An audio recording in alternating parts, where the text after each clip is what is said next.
This is a Dragon Blazer production.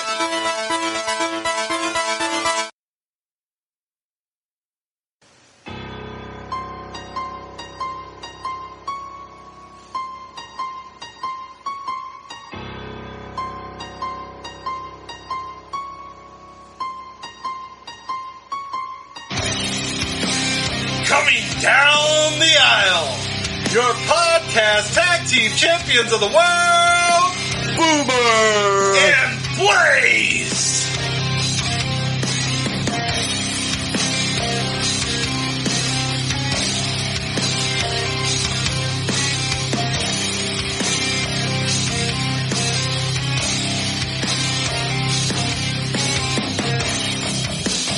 Hello everyone and welcome to another exciting edition of the Boomer and Blaze Show. I am Boomer. And I'm Blaze. And let's not forget this week's episode is brought to you by Hush Money, which we know works because Vinnie Mac is back. Oh my God. We're going to get to that in a minute, but it's proof that Hush Money does work. Hush Money, no.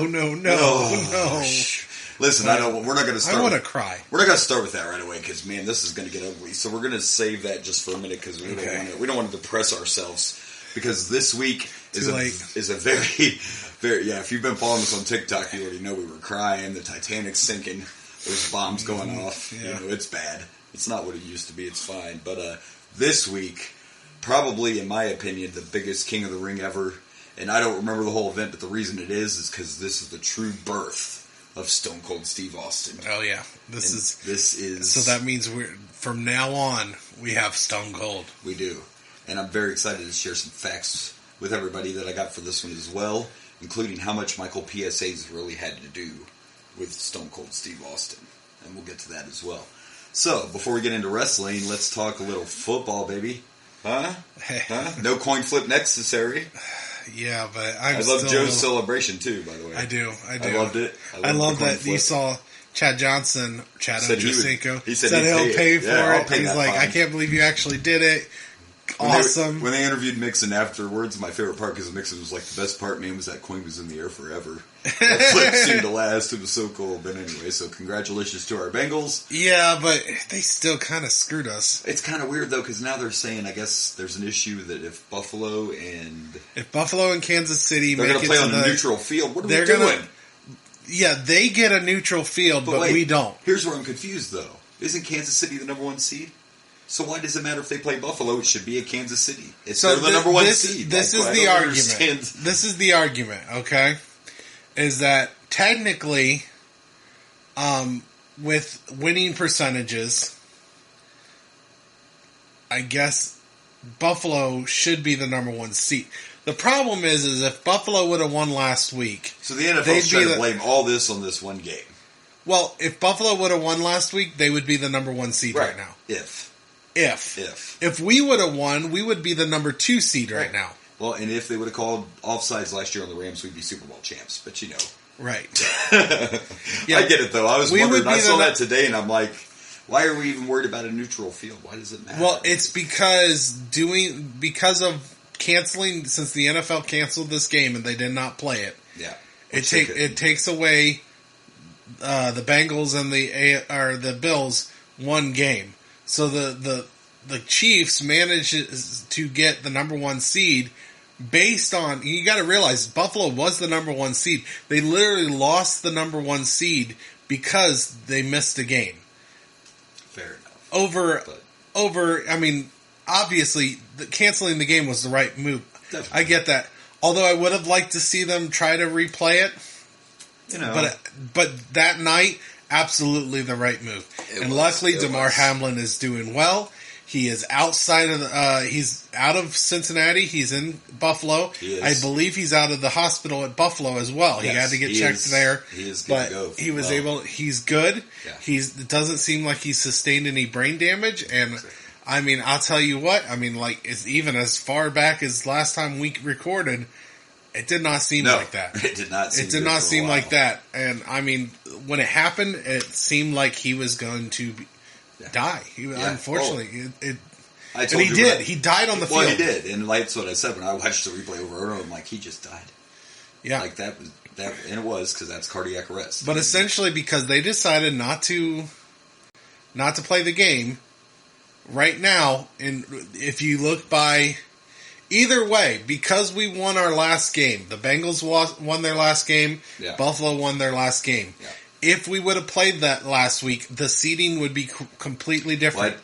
KC only has the number 1 seed because we were missing a game. Well, I don't think they'll have to worry about that neutral field because both those teams aren't going to the title game. Buffalo and Kansas City are not both going. Absolutely. And I'm not just saying that because I'm a Bengals fan, but facts are facts. Patrick hasn't even beat the Bengals yet, so he's hoping he doesn't have to see us. Well, the thing is we will not see Kansas City until the championship game. Right.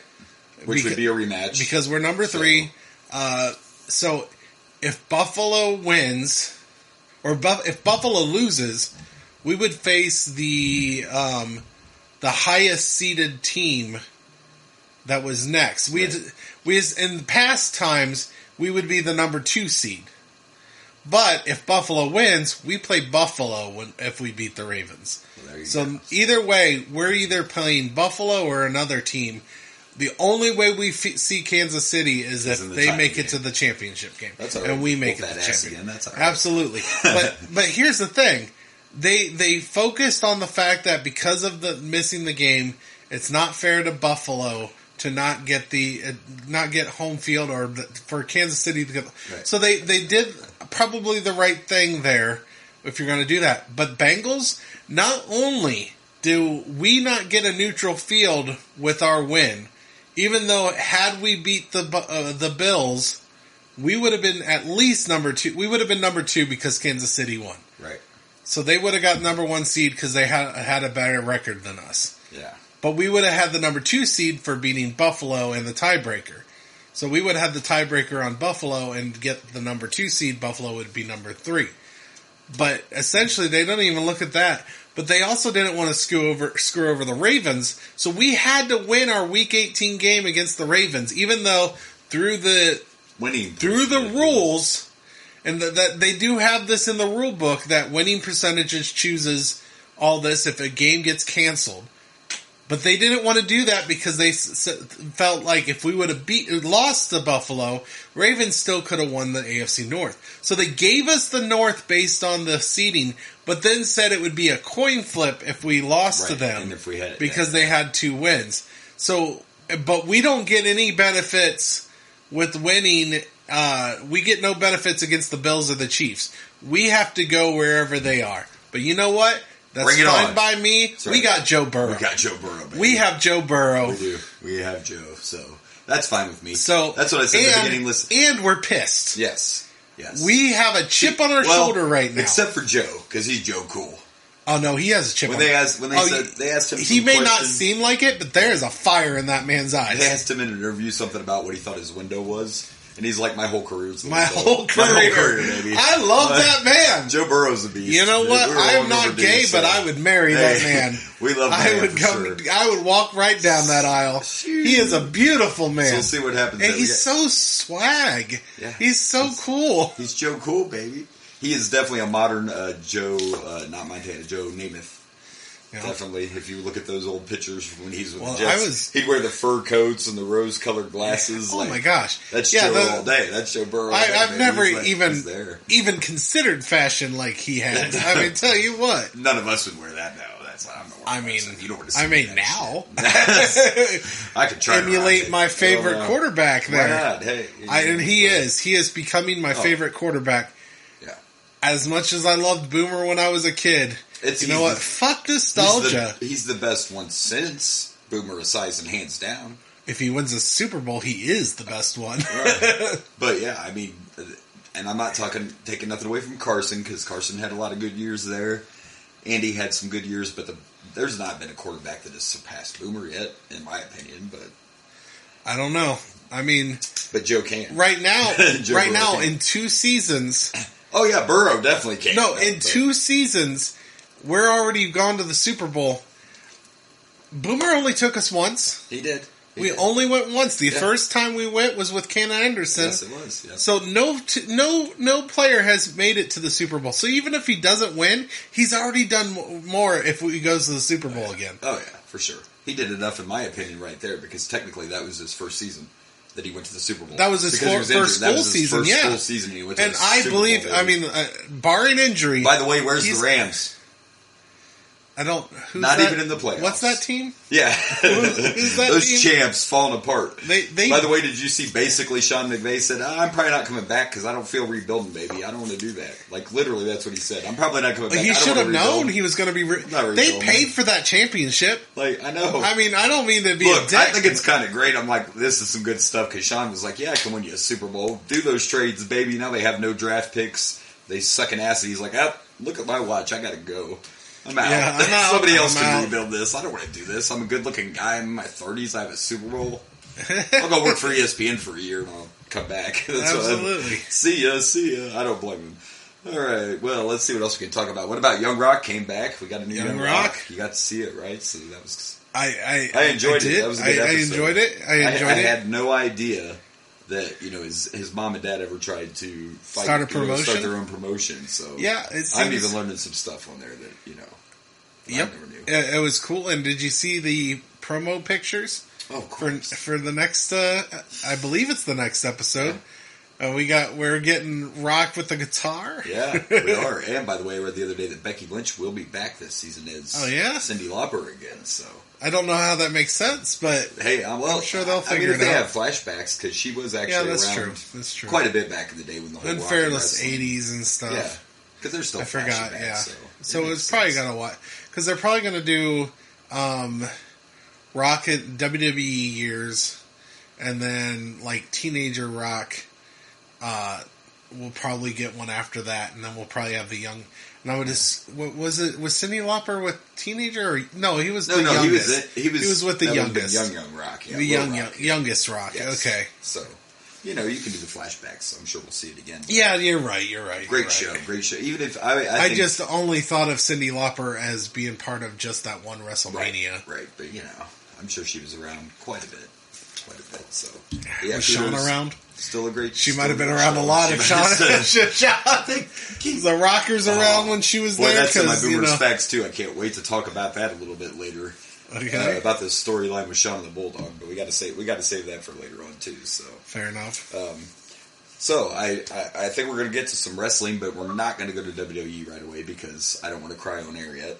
And there actually is a little bit of AEW and Ring of Honor news that I can talk about this week. So, and I want to start with this. Like, I'm not trying to make another news segment, but if there was ever such thing as wrestling sign of the week, it showed up on Dynamite. Let me tell you, because there was a guy in the crowd on Dynamite with a sign that said, "Saudi isn't Usi." Saudi isn't Usi. Yeah. Saudi isn't Usi, baby. No, it's not Usi. We're not feeling that at all. Okay. No, not Usi. By the way, I don't think I mentioned it because I haven't talked a lot of AEW lately, but they've changed their set. I mean, they're in their 4th year, so it was time for a little facelift. Well, yeah, absolutely. I kind of miss the tunnels. I liked the tunnels. I'm an old school guy. They're now more just like they got 3 different LED screens now, and they actually went with a red, white, and blue theme instead of the black and gold. But did it to where it don't look like it's supposed to be patriotic. Know what I'm saying? Gotcha. Like it's not coming across like they're having a 4th of July special. They got it blended well to where it doesn't look like it's supposed to be red, white, and blue. But this is actually some pretty big news over the weekend. There was a PWG event, which is a smaller, independent promotion. Daniel Garcia, who's part of the Jericho Appreciation Society, is actually their champion. They had a pay-per-view event. The main event was supposed to be a tag team match. And everybody thought for sure they knew who Daniel's partner was going to be. And then to everyone's shock, not only the whole Appreciation Society, but Jericho himself showed up at this indie show and ended up wrestling in this main event. The first time since 2003 that Chris Jericho's done an independent show. So, I mean, the crowd was going bananas, as you can imagine. Oh, yeah. Absolutely. But I found that interesting. I had no idea it's been that long since Jericho has done any kind of independent show, 2003. Huh. And there's another advantage AEW still has. Well, he's been like top of the... Still has. AEW still has that advantage where you can wrestle at all these other places. Just saying, it's still attractive. AEW might be the top promotion here after... we'll get to the crying later. A rumor going around, which everybody thought it was going to be last night, and I can tell you it wasn't, but there is a rumor going around that Mercedes is going to sign with AEW, a.k.a. Sasha Banks. Everybody thought for sure she was going to show up because they had Dynamite in L.A., So even though it wasn't a pay-per-view or anything, it's a big deal when they have Dynamite in LA, and they thought for sure that she was going to show up, and she did not. But do you know who did show up? Who did show up? Adam Cole, baby! He is back, and he is cleared. He is cleared to compete again. And let me tell you what, dude, he got like a Hulk Hogan Rock Stone Cold pop. I did see that on Facebook. I don't know if it was their plans, but he's got to be a babyface coming back, because my gosh. Well, in fairness, he was pretty loved before he was left. Loved before, and I he know was Bobby pretty Fish loved is gone. regardless. I don't know if Kyle O'Reilly's still under contract. He was injured too. Bobby Fish, we know, is gone because he thought he was going to WWE, and they were like, guess I'm going to Impact. So yeah, Adam Cole is back and cleared, so that's big news. And then this one, I kind of sent you a message the other day, but I'm pretty excited about this. So at the next pay-per-view for AEW, the main event for the AEW Championship is going to be a 60-minute Iron Man match. Dude, we just watched one of these. We did. I don't think one of these has happened since. Like, this could be... MJF could have his Shawn Michaels moment, man. You know what I'm saying? Like, he's already got the Rockets already strapped. And his opponent, by the way, is Bryan Danielson. So if we're going to do this... yes, absolutely. Dude, I'm stoked. Yeah, that might be one that I might need to check out. Yeah, so... For sure. I wanted to bring something up real quick, if you don't mind. Go right ahead. All right, so I was doing my editing, and I've been listening to my old shows. Yeah. And I was listening to, because I just got done editing WrestleMania 6. And you were a guest. And first off, there was a lot of hostility between us in this episode. A lot of hostility, man. Oh yeah, I know why. Because I was shitting on Hogan. You were shitting on Hogan, yeah. But you guys are getting on me and on me. You and Rage both getting on me about saying that, oh, heaven forbid I take a modern take on old school wrestling. And the thing is, I shat on that main event. It was Hulk Hogan versus Ultimate Warrior at WrestleMania 6. It was still like the second best match of the night. Oh, yeah. But it was very slow. But considering I gave a lot of crap. I gave a lot of crap because it was very slow. I was giving my official take. And I don't think we do this every week, and we don't banter as much as we did during this. I mean, I felt really intense. How we did I feel felt attacked? like you and Rage were a tag team. You wonder why I turned on them. I mean, shit. I was getting down. Now we know where the chair shot originated. That's from. what Way it was there. right there. Like I felt like attacked. Wow. I had to bring in an equalizer. You know what I'm saying? But the reason I bring this up, because we just got done bringing up the Iron Man match, right? Is because you guys mentioned the Iron Man match during the conversation. Oh, because you guys were like, "Oh man, he's shitting all over this Hulk Hogan Ultimate Warrior being slow. Oh man, he's gonna shit all over that Iron Man match." Wow. Rage is like, oh, this is my favorite match. He's about to shit all over my childhood. Wow, I can't believe you brought that up. You guys brought that up. Wow. Well, Rage has been talking about this. Well, yeah, for a long time. He's mentioned that's his favorite match of all time. Yeah. So, and I would argue, I mean, now that we're in the future, so now we've watched it. I don't feel like I was I shat on that one nearly as bad. No. In fact, I said it was really good. Now, it was slow at first. And even Rage admitted. That when you're wrestling 60 minutes, I mean, you definitely got to pace yourself. That's why I'm so interested about it being tried again. And then I pray and hope, because there's a lot of young fans, but AEW, all wrestling is borrowing. Oh, yeah, I don't want to see them have this 60-minute Iron Man match and copy WrestleMania. That's what I'm worried about. Like, don't use that finish. Don't go 60 minutes with no pins and then go into an overtime. Make it original, you know? They could do it as an homage, though, you know? Yeah, they could, but, we'll see.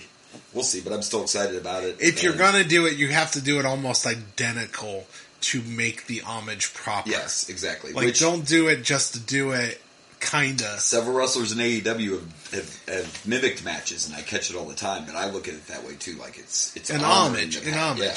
Like, Punk was doing it almost every match, and it was Bret Hart matches every time. Every time Punk stepped in the ring, he was copying Bret Hart stuff. I had no idea. Is it odd that Punk honors the man who's, I like you find Bret irony in that? I like Bret Hart, but he's been very, he's had a lot of arguments when it comes to wrestling. Yeah, and I understand he lost his brother, and I fully sympathize. I can't, and he got over the screw job because him and Sean. He's finally has. But now everything is just about how Goldberg ruined his career. Now it's always just Goldberg. Yeah, Goldberg ruined all of our children. Well, because Goldberg, he legit couldn't wrestle anymore because Goldberg injured him. So now he just he's like, I lost out on $2 million because of Goldberg's reckless ass. So. Oh, I can understand the anger. Yeah, I'm just saying that maybe not as toxic as Punk has been. No, but he has been very. Their trajectory's been kind of similar with that whole thing. So maybe they. Yeah, that's why they aligned. Both are fantastic wrestlers, amazing in the ring. Yep. Both are a little bitter. Little bitter. A little bitter. So can't let things go. And the way things are going. Well, anyway, I'm not talking about Punk. He's not getting any of my time. But anyway, you're not going back to that sinking ship. Sorry. No, that's okay. No, let's go to the new sinking ship. The other thing that happened on Wednesday, and let me tell you, like we talked about when that trios titles best of 7 started, I was wondering how it would go. Every match has been good. I missed one match, but this one here, it was the final match, and they did it in a ladder match. And wow, those guys stole the show. Every time I can't think they can't come up with something new, they do. You know what? So congratulations. I know you had your reservations, but I was like, those guys, I think they'll be fine. I did. And this was a ladder match. The one thing that was unique is they made it to where only one belt had to come down. I mean, mind you, there's 3 because it's a trios, but if you do a tag ladder match, normally you have to grab them both, but they only had to get one belt. You know what? I don't know if I've ever seen a tag team ladder match like.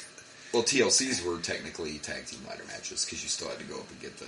I don't remember any. So, maybe but anyway, it's been a while since I've seen. Kenny Omega and the Bucks won, so congratulations to them being the trios champs again. And there's just something about them using "Carry On My Wayward Son." I don't know, man. That's a different feel. You know what I mean? Like that's see them like holding those belts in the air. Carry on my wayward son. It was a hell of a match. It really was. So congrats to all those guys. All right, and then Sam and Dean from Supernatural shows up. Right. The car. They come driving down the aisleway in the Impala. That'd be pretty sweet. That'd be cool. He's like, "You're using our song. How could you do that?" And then Kansas comes by, and they're like, "Your song." We have another triple threat match between Sam and Dean, the band Kansas, and the Elite. Wow! Triple threat match.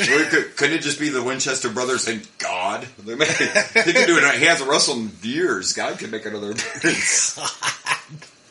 Maybe Castiel could just sub for him. They could do that. You know way more Supernatural than I was expecting. Right? Hey, one of my favorite shows. So I've watched every episode. I love it. I have not seen the last season. Oh, really? So, yeah, and some things have happened. I liked it better than people gave it credit for. I thought the final episode made sense for the show. Well, there you go. Yeah, I haven't got that. I didn't hate it. I know there's some people that did. You can never make the whole world happy when you're never going to make the whole. You're never going to make everybody happy when any series ends. That's just. But I can't really say anything because you haven't seen it, so I don't want to ruin it. All right. Well, we're going to go to WWE, but not the bad stuff yet. Not the bad. We're taking baby steps. I think we all saw the Royal Rumble poster. It's kind of electrifying, isn't it? Indeed. I mean, so an outside person could probably look at it and say it's kind of like a Thor feeling. But for us people, us wrestling fans, that's not a Thor feeling, that's a Rock feeling to me. A Rock feeling. I mean, I'm just saying. I still don't know. Do I smell? Do you smell what that poster's cooking? I'm just saying. Smelling something. But it could just be a little teaser. Then again, we don't even know what's about to happen. You might as well just fucking sell your WrestleMania 39 tickets if you bought them. That's all I'm saying. Yeah. I'm kind of digging. I didn't watch all of Raw, but I saw some highlights. I'm digging Grand Theft Auto Dominic that we got now. I don't know if you've seen Dominic. No. Since he came out of jail. I haven't got to watch last SmackDown either. Since he's come out of jail, he's got a teardrop now. And he's wearing the flannels and the bandana. Like, dude, I'm telling you, I shared it on our page, but when Judgment Day came out, it kind of looked like a screenshot from Saints Row or GTA. Man. Dominic's now the the hard guy. Yeah, he got arrested on He Christmas. got arrested, yeah. And then I think it was last week. It was last week. Raw kicked off with the Bloodline just invading and like thumping everybody they crossed paths with. And the rumor is this is the start of how they could possibly remove a title from Roman. So that could be the early planting seeds of... So basically, if we keep seeing the Bloodline just show up on Raw and just decimating people, they're kind of planting the seeds of where they could be, okay, you're getting stripped of that belt, you guys shouldn't even be here, blah, blah, blah. That's just a rumor that might be the early seeds. Is it gonna make? Is it even gonna matter? Is it gonna matter? Because that's what we're about to get into. Yeah. So, ladies and gentlemen, Vince McMahon. In a matter of 1 week, Vince comes back. Stephanie resigns, and voila, Vince is back as the board of directors CEO. What the hell is going on? What's going on? We made too many jokes about hush money. We didn't take it seriously. We did take it seriously. We didn't take it seriously enough. We forgot how powerful hush money is. Oh, and it's about to get even better. Hush money might have to save him again because boy, oh boy, this is going to get ugly. And for years, people have said the WWE will never go away and it's untouchable. Listen, I don't know everything about how this is going to work if this goes sour. I don't know enough about boards and all this, but I know Vince is still the majority stockholder, but now there's lawsuits coming, and yeah, and I posted that it looked like WWE was sold, and now they're saying it hasn't sold. It's still for sale. Still for sale. I do know this. They hired JP Morgan, and a company like that don't hire JP Morgan unless they're trying to sell. That's why that outside company was hired. Saudi Arabia, to me, is a bad idea. Terrible idea. Now, my inside source, and I tend to see this as what Vince is trying to pull off, thought the Saudi deal was done. But what it looks like he's trying to do is get someone to buy this company and make it non-public, take it private again, and then put Vince in charge. And that's what it looked like Saudi was going to do. But no matter how any of us feel about this is where you got to start thinking about employees. And if Saudi Arabia owns the WWE, Sammy's probably gone. And a lot of people were like, what about the women's division? Well, they're not going to kill it, even if they buy it, because it's over here. They want to make money, but that doesn't mean all the women would be okay with staying. No, absolutely not. I think that the deal was done, and some of those people got in Vince's ear and was like, I don't know if this is a good idea. I don't think any of this is... Like, Vince... The product was going pretty damn good. Why are you fucking it up? Why? Because he's an asshole. He's an old asshole. Because it's his baby, and they told him he couldn't have anything to fucking do with it anymore. And I posted it as a joke when they showed that meme about, you remember the NWO, well, you weren't watching then, but when he brought the NWO in, the storyline was the company was getting taken away from him, and he was like, well, I'd rather inject a poison in my company and kill it than it get taken from me, and he brought in the NWO. Well, that's what this is. You're gonna die in a couple of years anyways. Leave it alone. Let your baby thrive. This isn't money. Vince McMahon has plenty of money. This isn't money. This is mine. And you're not going to tell me. He had no choice but to resign when the hush money and all that came out. But now he's like, okay, here's another plan. Either I'm going to run it again or I'll fucking blow this place up. Like... And now we have more issues coming up. The whole world was excited that you stepped down, and Triple H is making it something great. I hate using this, but he was making WWE great again. He was making it great again. And you're going to fuck it up over pride? Your ego? I don't know, but now it's just going to get even uglier, and Vince might have shot himself in the foot, because here's the thing that we all should have guessed. Was he did some not okay things to make all this happen. Wah, wah, wah, big surprise. Big surprise that Vince McMahon did some... First of all, there's news going around, and if this is true, this is going to get him in trouble. There's some rumors going around that Vince was trying to work out a deal to sell the company to Saudi while he was gone. Well, you got to remember, while he was gone, he still had stock, but he was not part of that company. So you're trying to sell a company you don't even have. Vince, you're not allowed to do that. Have you ever heard of illegal stock trades and things like that? I don't know. So this may end up with Vince McMahon in jail? Oh, yeah, there's more. There is more. But wait! There's more! a former, because I don't know if, I think I shared all this too, but when Vince came back that day, 3 members of the board of directors were resigned. 3 people from the board resigned, and then Vince and a couple of his fellas took those spots. This was before Vince was moved to board of directors. This was the first step. 3 people left the board. Vince and 2 other people he picked, his people, got put on there, and then hours later he was voted chairman. Okay? One of those board of directors that resigned is suing Vince for, let's see if I can pronounce this, folks, and I'll explain what I looked up. Fiduciary duty. FIDUCIARY. Duty. Breach of whatever that word is. You said duty. Okay? Sorry. So, this word, which it applies here pretty simple, it's kind of funny how they, let me just read what this says here. It's a little weird. So, this occurs when someone who has a responsibility to act in the interest of another person fails to do so. So basically, he's saying that Vince used his majority stock to bully people off the board and bring in his own. So it would be a breach of this because as the majority stockholder, you're responsible to look out for what's best, the best interest for everyone else on that board. Perhaps best for business? Best for business. And even these examples they give of, these are all examples of breaching this duty. Sharing employers' trade secrets. That could kind of be trying to sell a company when you're not there, right?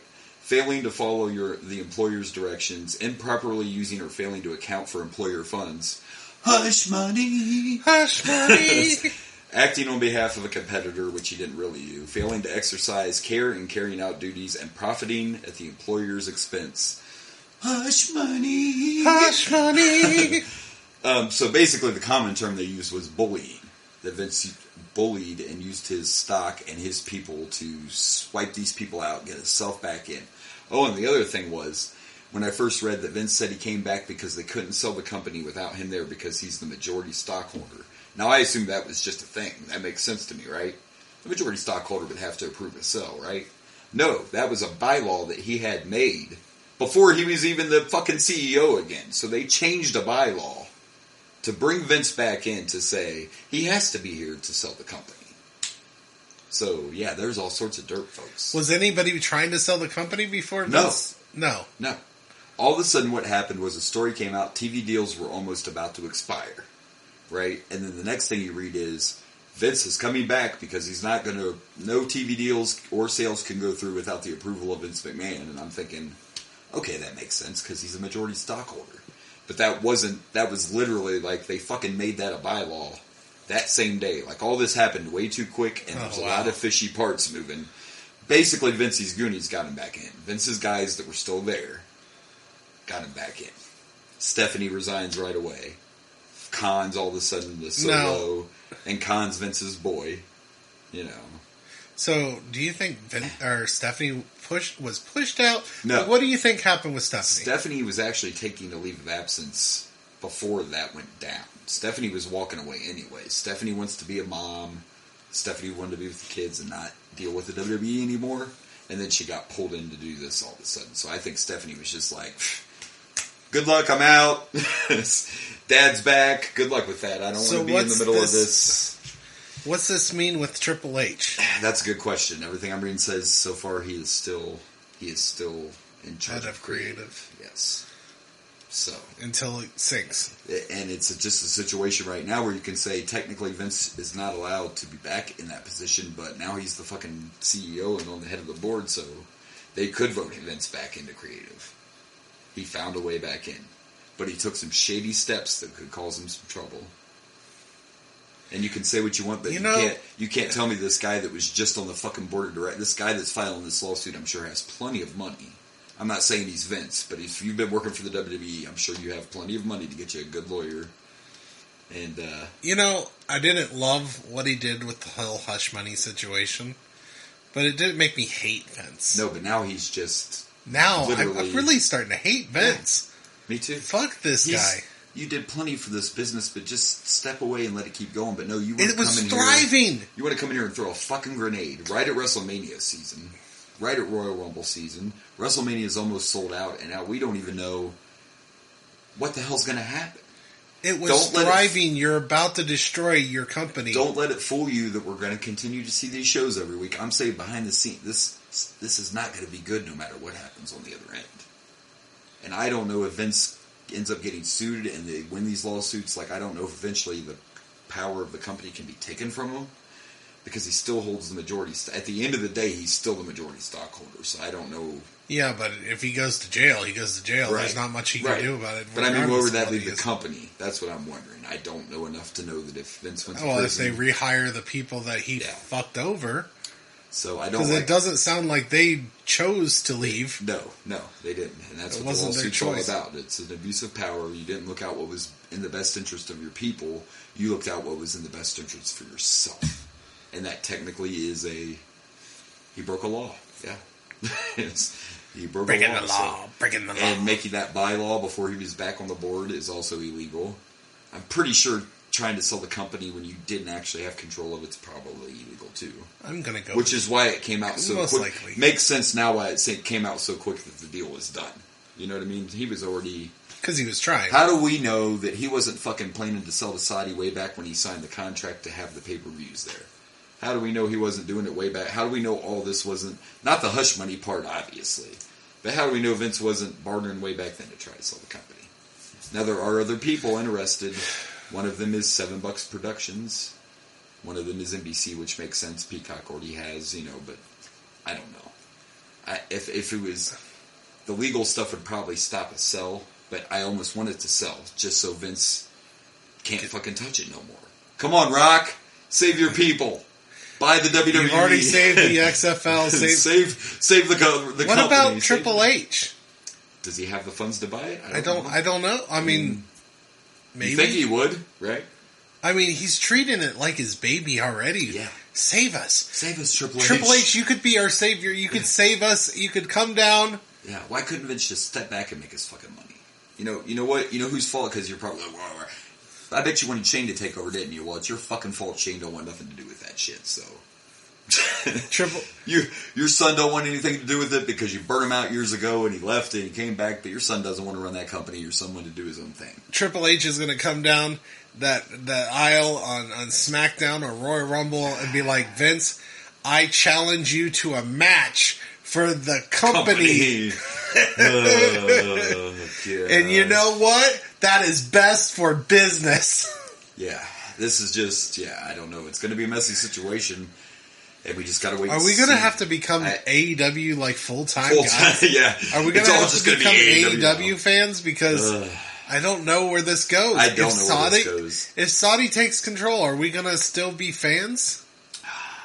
By the way, Missy Hyatt, and I shared this on her Twitter, Missy Hyatt from the WCW Day said, since Saudi bought the company, this is your new top babyface faction, and it was fucking Sergeant Slaughter back in the day with the Sheik and Colonel Mustafa.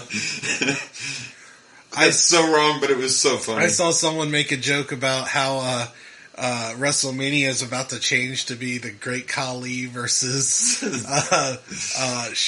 the other guy? I don't know. Jinder's back, by the way. Mahal. Jinder just came back on NXT. Mahal and Great Khali. Jinder came back, he's like, it's time. It's time. It's my time. It's time to come back. I'm about to be the leader again. So, follow us on all our social medias and we'll keep you posted. I don't really know where this is going, but yeah. Yeah. Boomer will keep throwing. He's like, I got another idea for a Photoshop for you, and then I do it. I did that day because I was like, let's get on this right away. I was hoping we had gotten twice inspiration struck for you. Yeah. You text me, I get it on it. Yeah, he was on it. Like, I was hoping to get some response because nothing. I tweeted that shit right at Vince McMahon. Did you put it on any of the wrestling sites? Yes. On Facebook? Oh, yeah. I shared it to all the sites I usually do, so.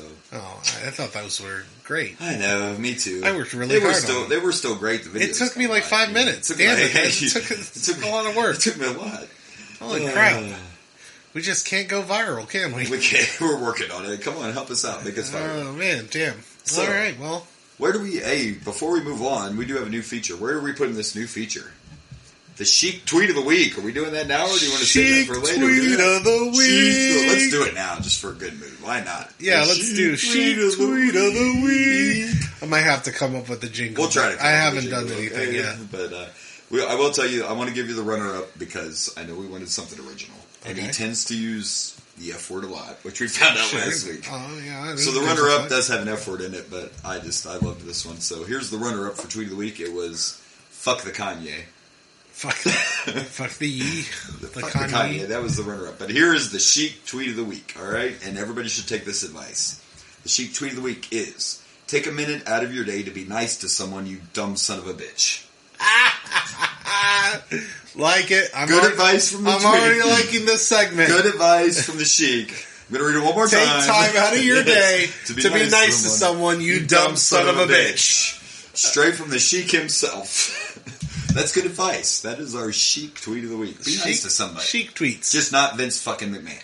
No, fuck him. Yeah, fuck Vince. Fuck Vince McMahon. Look, my Mount Rushmore is almost complete. No chance in hell am I going to be a fan of Vince McMahon again. My Mount Rushmore of fuckers I hate in pro wrestling is now almost complete. Because now we have Double J Jeff Jarrett, we have James E. Cornette, and now we have Vincent Kennedy McMahon.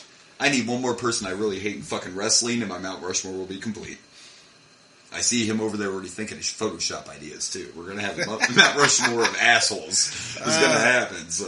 It will at least be Photoshopped when I start doing this YouTube. Mariah can't be the other one because she's not a wrestler. That's only a temporary hate. Who did you say again? We got Vince McMahon, Jim Cornette, Jeff Jarrett.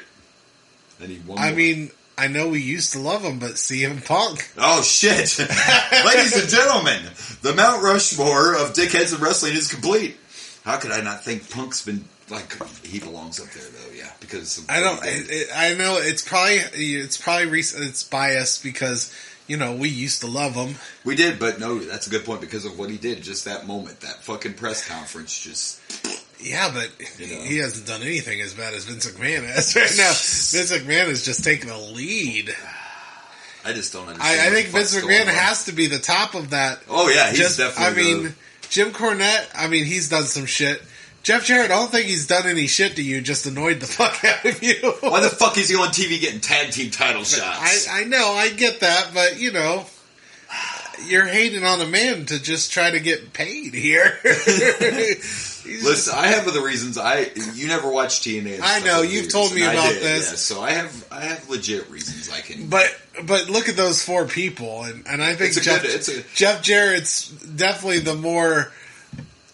I don't know if I fully understand it, but, it's one of those, I don't know why I hate you, but I do. I don't know why I hate you, but I do. It could be that song he did. Yeah, that's a good point. Baby tonight. Well, let's just hope. Oh, we hated on that Jeff Jarrett segment, but I just got done editing that WrestleMania 6, as I just mentioned, and there's a worse segment, at least by our admission, and that was the Honky Tonk Man. Oh, yeah. Rhythm and Blues performing. Yeah, that was... we didn't play anything on the podcast, but we did not like that segment. There was a lot of shitting on that segment. There was. All right, well, I think I'm done rambling. Do you have anything else you'd like to add, except we hope this isn't the end of the road for the WWE? I don't know. Now here's the thing. We love the past, so we're going to at least, even if WWE crashes and burns, we're going to continue this podcast. We are. If we can. There is a slight possibility that... Yeah, but just think, there's all this other stuff. Our luck, it crashes, Peacock's gone. We might have to go away from all the pay-per-views. We might be able to continue the main four because you just own them all. So, right? You pretty much own all the pay-per-views. All the main top four. Next week we're like, welcome. It's we're back to just doing the four top pay-per-views because... This week we're covering there is no more WWE. Slammiversary. There's no more WWE Network, Peacock, whatever. Gosh. It's over. We wouldn't be able to do ECW or nothing. We'd have to literally do Impact and AEW and Ring of Honor if we could find Ring of Honor. Yeah. That would be just the big four, and then who knows where we go from there. We know there. It's not going to go away, but it's going to get ugly. It's going to get ugly over the next few weeks. If things get fucked up enough, who knows? They might lose their deal with NBC. Are they going to have the money when Vince McMahon fucks them over? Right. I don't know. Who knows? But as of right now, until they get rid of him, we're continuing this podcast. We are continuing this podcast. We are going to continue this podcast. We might shit on Vince McMahon every day, but that doesn't mean we have to stop hating on wrestling. That's right. No, that's right. But yeah, I'm ready to get started. I'm looking forward to this King of the Ring. Absolutely. Holy yeah. King of the Ring 96 and the birth of Stone Cold, baby. Oh my gosh, I cannot wait till I hear those words. What Austin 316 means, I want to know. I want to know what it means, damn it. I want to know. Well, I will be telling you where it originated from. So. I think I know some of this, but I'll wait. All right. I'll wait. All right, are we ready? We're ready. All right. All right, so after our little, video with the WWF logo, they give us the opening package, and the first tease we get is the epic battle where you're going to see between the Ultimate Warrior and Jerry the King Lawler. Guess it's what we're selling this pay-per-view on, I don't know. But they do show little teasers of all the other matches that we're going to have. It's funny, they're like promoting Warrior so much, but if you look at the description, just got done reading it, Warrior's nowhere in that description. As bad as the relationship between him and Vince was all the years, it just cracks me up that every time he brought him back, Vince was immediately like, it's the Warrior, it's the Warrior. It's well, the Warrior. 3 weeks later, 3 weeks later, Warrior's like, more money, whatever. I mean, well, the thing is as much as we can't stand him right now, Vince does know who's a draw and who brings in the tickets. Who by buys 96 was the Warrior a bigger draw than Shawn, though? Really? In 96? I think Shawn's world champ. Vince, archaic look at things, yes. Yeah, he's got an archaic. And he probably was. I mean, I guess. Kids, I fucking loved Warrior. Well, I did too. I did. We loved the Warrior, but I don't think I cared. We're looking at this back, looking back, yeah. No, I mean, even then, I would have been 16 then. I don't think I was that excited Warrior was back. I bet I was. Because I was watching WCW too, and I doubt I was probably like, whatever. It's fine, but I don't know. I might have been. I can't remember. It's a long time. I'm old, like 50 now. Oh, I mean, I really wasn't watching it this time. Right, we're getting very close to when I started. Because at this time, you got to remember. It hasn't started yet, but we're about to have the NWO and stuff. So you're going. That's what I told you earlier. I was always back and forth, and I watched both companies. So I don't know, but whatever. We're promoting the Warrior. It's fine, right? And then we cut to the arena, and we see that we got Vince and Jim Ross on commentary, but Owen's music's playing immediately. He's coming down. He's got his slammy, which I love. No one in the history of this fucking federation was a better slammy winner than Owen. Like, he was the only one that, rubbed it in forever. He put on his trunks and 2-time slammy winner. He loved to push those slammies, man. Absolutely. So right away, our first match, here comes Stone Cold Steve Austin, and yes, he is being called Stone Cold. He was being called Stone Cold in the last and pay-per-view we watched. And as he's coming out, they show who he beat to get there. He beat Bob Holly in the first round. In the second round, he beat Savio Vega with the Stone Cold Stunner. So, with a little throwback, like the old days, here's a little Boomer's facts for you. That day of that match, and let me look it up. It was Memorial Day 1996 when Austin wrestled Savio Vega. He used the Stone Cold Stunner for the first time and won it with that match. And Michael Hayes literally gave Stone Cold that move hours earlier. Really? So he used it the same day that Michael Hayes showed it to him. Michael Hayes did originate the Stunner. I forget what he called it, but he never got a chance to. When he came up with it in WCW, he was injured. So Jimmy Jam Garvin, his tag team partner, the Freebirds, used it one time on TV, and they called it something else. So, but he did come up with the Stone Cold Stunner. Huh. And gave it to Austin, and Austin used it the same day. I was like, hell, I'll give it a shot. Who cares? And then let's do it. Austin made it one of the biggest moves in wrestling history. For sure. And then his opponent comes out, and it's Sable. Oh, wait, no, it isn't. I'm sorry. Sable's not his opponent. Mark Marrow is his opponent, but Sable's with him. Yeah, she is. Not anymore, but she sure was a man, boy. And we see that he beat. Let me see. I got this somewhere, right? Who the hell did he beat? I suck at my job. Marrow beat Skip of the Body Dondas, and then beat Owen. That was the shocker. He beat Owen in the second round. But Owen is actually legit injured here. I'm sure you saw the cast when they were showing the replay.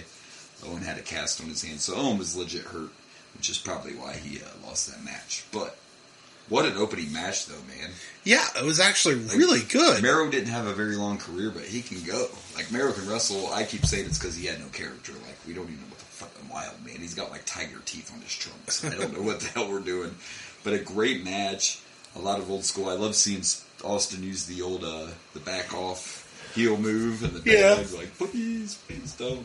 And there was some really good, like, Mero hit a suicide dive on Austin on the outside.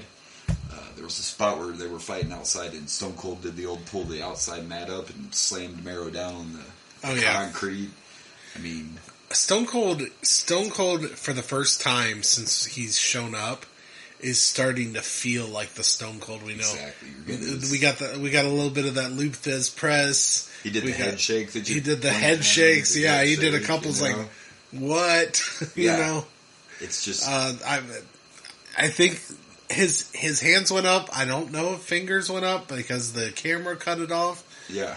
So, I mean, he's starting to feel like Stone Cold, and we know he feels really like Stone Cold when real soon. In the end of this pay-per-view. Great about going back and watching these old pay-per-views so you can see. Oh my gosh, we're gonna get to see. I mean, look how far he's come just from the ringmaster. Yes, the head shaved now. He's in the. Unfortunately, we don't have the music yet. I'm curious when we get the music. It's still the ringmaster music, and then I mean, we saw all the blood, but it was actually when Mero hit that rolling cradle, he busted open Austin's lip open.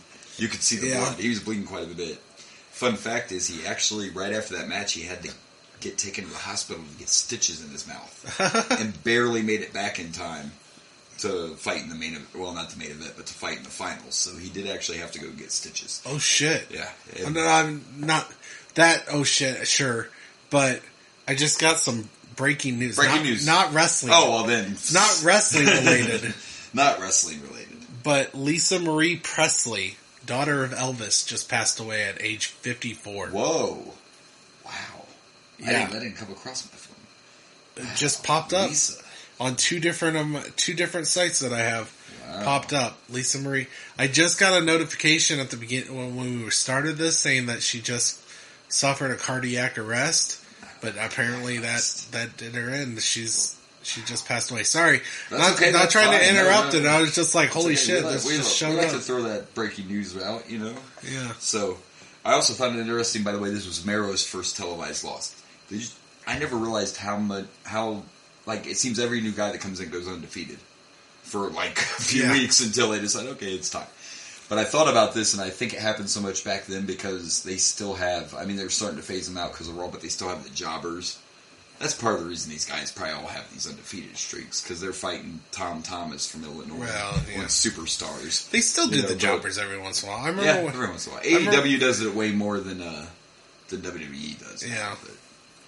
Well, I remember when,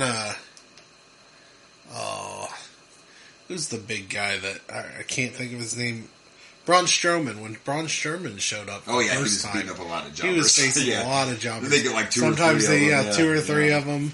I mean, he's a big dude. I don't think he needs to be facing. I mean, these jobbers are probably partially excited because they're local wrestling talent. You're like, I get to be on Monday Night Raw. Hell yeah! But damn, and why are you facing these people? Yeah, why were we doing this? And then we got to see kind of a really cool, Austin almost had Mero up and looked like he was going to powerbomb him. And instead he threw him over his head and hit a stunner. It was a stunner. It was a stunner. Or not a stunner, but a... stun gun. A stun gun, but he actually tossed him. Originally with the stun gun, you held on to him and took him into the rope, and he just tossed him up and hit a stun gun. And then he hit a pretty ugly stone cold stunner before he... This is early, so it's okay. It wasn't very pretty. Mero's still doing good, though. But it wasn't very pretty, but a hell of a match. This was actually a hell of a match. He's still learning it. This was a good kickoff to a pay-per-view, for sure. Strong it really was. Match. I can't argue that at all. And Austin got the victory, so he will move on to the finals. Because this... And I think this is the first King of the Ring they've done this, right? The only thing we're getting are the semifinal matches and the final. Yeah. So this will be the first one where they... This is definitely the first one. And that's... But he's like, well, I guess we're not going to get any shenanigans where they're just going to throw a fucking... Well, yeah, we get shit like Hulk Hogan and Andre the Giant. Double count-outs.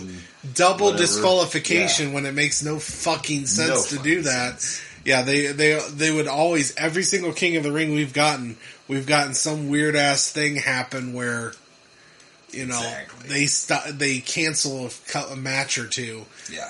so you don't have to do the whole show. But this time, I'm guessing we're getting the whole thing because all we're getting is the semifinals and the finals. Right. And then we know we have a world title match, an intercontinental title match, a tag team title match, and Lawler versus Warrior. So that's another reason they keep hyping it as the best King of the Ring card ever. We'll see. We'll see. But anyway, great way to kick it off. This may be the best King of the Ring. It might be. I don't know about the card. It's got the best moment. But it's got the biggest moment, I think, of any ever.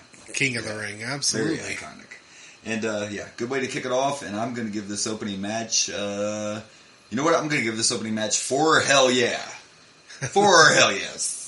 Yes. I don't know if we've gotten hell yes yet. We haven't, but, or beer tosses. Yeah. You could toss 4 beers my way if you want to do it. Where's the assistant?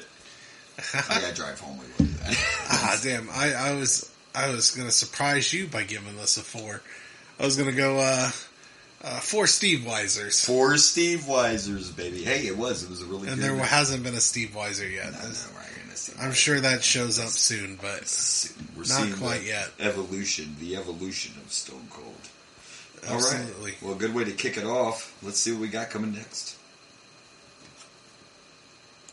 All right, next we get Doc Hendricks backstage interviewing Jake the Snake Roberts, and of course the whole interview is religious because this was when Jake came back. He was saying how he's found religion and living a new life, beat drugs and all that. So, and then this is actually our next match is Jake the Snake Roberts versus Vader. Vader comes out first with Cornette, and they show that Vader beat Ahmad, and then of course we didn't see this because it wasn't on the pay-per-view, but Vader only had to beat one person because there was some shenanigans. The Warrior and Goldust met in a King of the Ring match in an earlier round, and it was a double count out.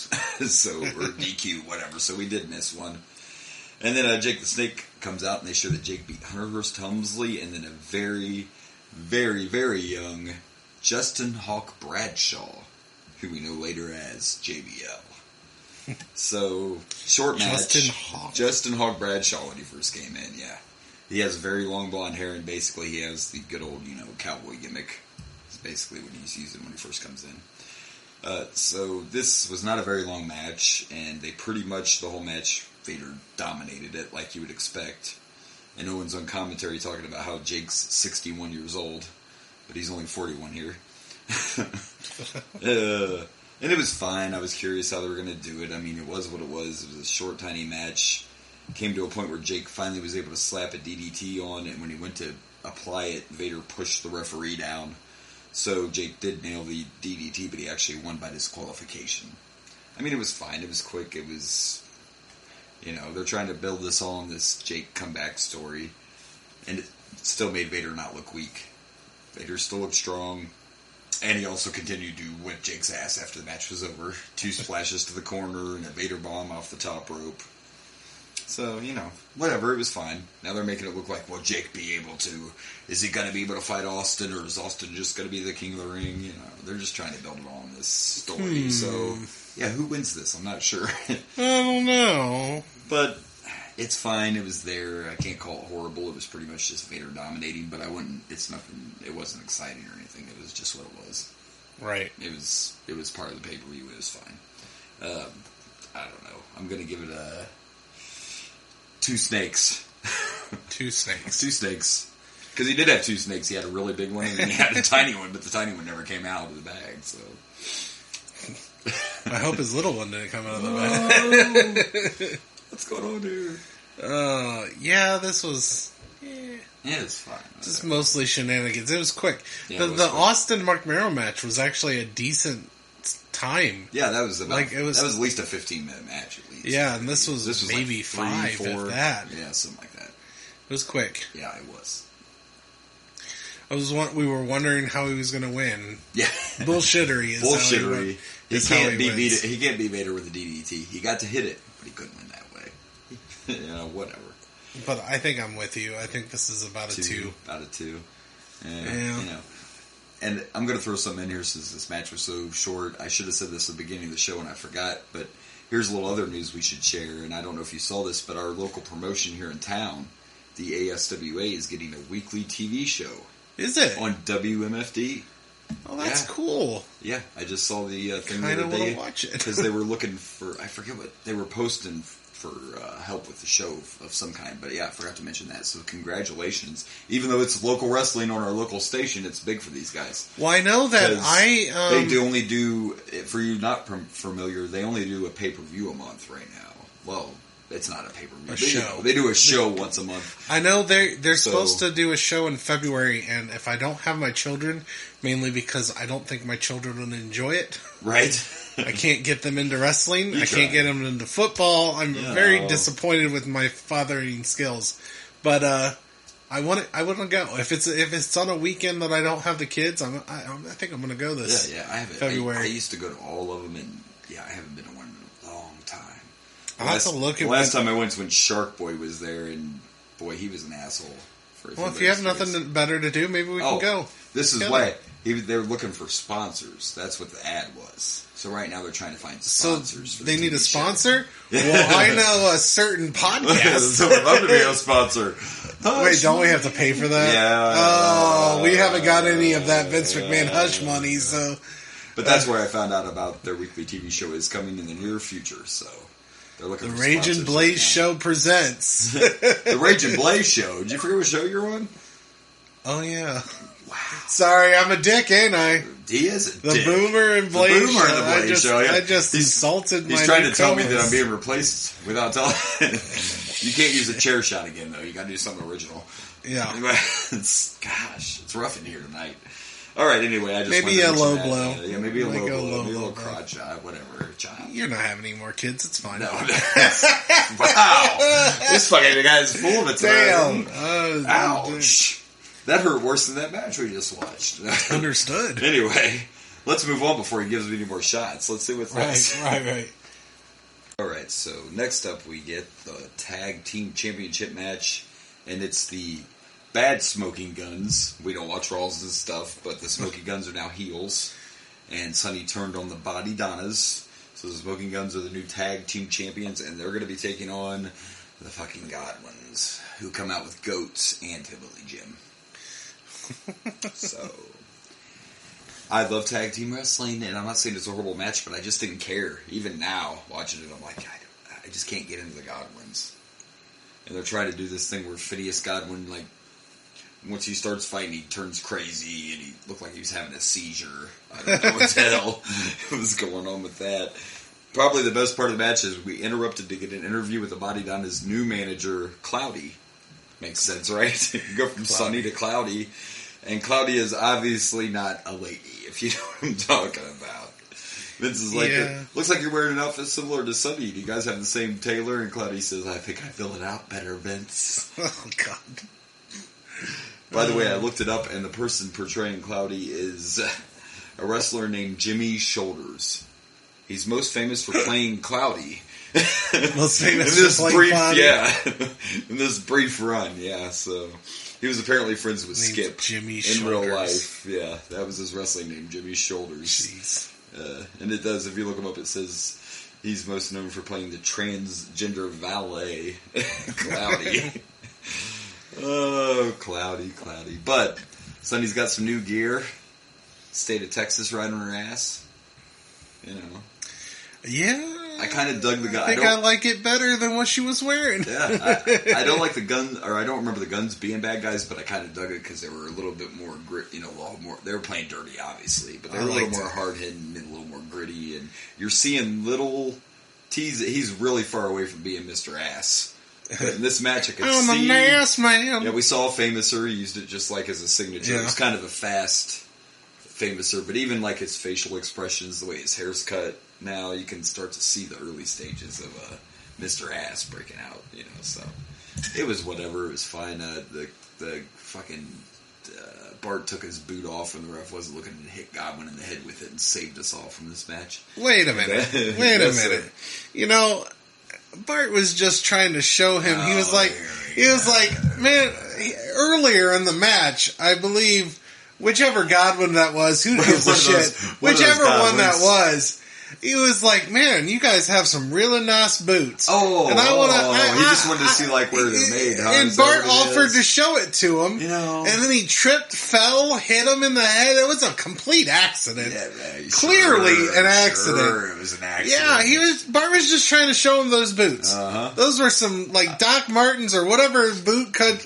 I don't know boots. I'd rather see some Sunny. That's what I'd rather see. She actually did. Well, they've seen Sunny. They got Cloudy now. She did nothing in this match, though. Actually, Sunny didn't try to do any. She did exactly what she needed to do. All she had to do is lean over the ring apron. You That's all remember that when we were a kid. That's right. Yep, slap on that mat, Absolutely. Sunny. Go ahead. Yeah. Just keep going up. Yep, up and down, up. We're not watching basketball, are we? It's okay. Oh man, Sunny. And Sable was out there earlier. And Sable's a gorgeous woman, but there was just always something about Sunny. Sunny was just always my favorite. I don't know. It's just something. I don't know. Sable was. I mean, I obviously don't mind seeing Sable out there either, but yeah, Sunny was just something about Sunny. No. Sunny's fine. So I don't know. You know what? I'm gonna give this match 2 fucking goats because I still don't know why they were in the ring. I don't think this. You have this unnatural. Like, I don't hate the Godwins. I just don't care about the Godwins. Like, I thought it made the match. I don't know. The match was pretty boring. I thought till the end. There were some good high spots. Well, did we even mention? We got a little bit of the Famouser, a little prototype Famouser. Yeah, the little quick Famouser. And then they did like the little. Cool. They were trying to. No, he didn't go up high with it. No, he just kind of bloop did it. Yeah, it's not a hate for the Goblins. This match just kind of bored me. I just wasn't. I don't know. It was okay. I mean, it wasn't great, but I think it's 2.5. Hey, CZ, 2.5. This guy's giving me all this nice ass boots. He's busting my balls over a fucking half a point. That's right. This guy over. Why are you being so harsh? This match wasn't horrible. It's a 2.5. Well, it's not a 3. What's wrong with you over there? This fucking guy. I'm so sorry. He's sort of that half a point. I know what's funny is that half point is for that Famouser. This is for the Famouser. I remember that we watched a match with the Body Donnas, and I gave him a half a point just because Sunny was out there. So I can't really. It was a similar situation. Like, it's 2.5 because Sunny's out there. That Famouser was pretty cool though. But you're still a dick. Oh, it wasn't that bad. It's 2.5. This guy. Very entertaining. Anyway, what's next? What is next? Find out. All right. Oh, wrong button. Alright, before our next match, we get Doc Hendricks backstage with Jim Cornette, Clarence Mason, the British Bulldog, and his wife Diana, talking about the main event and how they got to pick their own ref, who's going to be Mr. Perfect. And the next thing you know, Mr. Perfect's in the background of the locker room, going right in the locker. He had a big shit-eating grin on his face, too. Like, I've heard a lot of wrestlers talk about Kurt Hennig was a big prankster. Like was he? Fun. He had a shit-eating grin that whole time, just walking behind him, looking at the camera, throwing that Mr. Perfect look. It's good stuff, for sure. And our next match is what we've all been waiting for the entire night: Jerry the King Lawler versus the Ultimate Warrior, because this is what we're pushing. Have we, though? Jerry Lawler comes out. It did last longer than I expected. It did, actually. And Lawler came out first and went immediately to where the throne and the scepter and everything was. And he's like, I've been there, done that. I'm a king. And then just proceeds to roast the entire audience for a few minutes. Right. Some of those roasts were pretty good, too.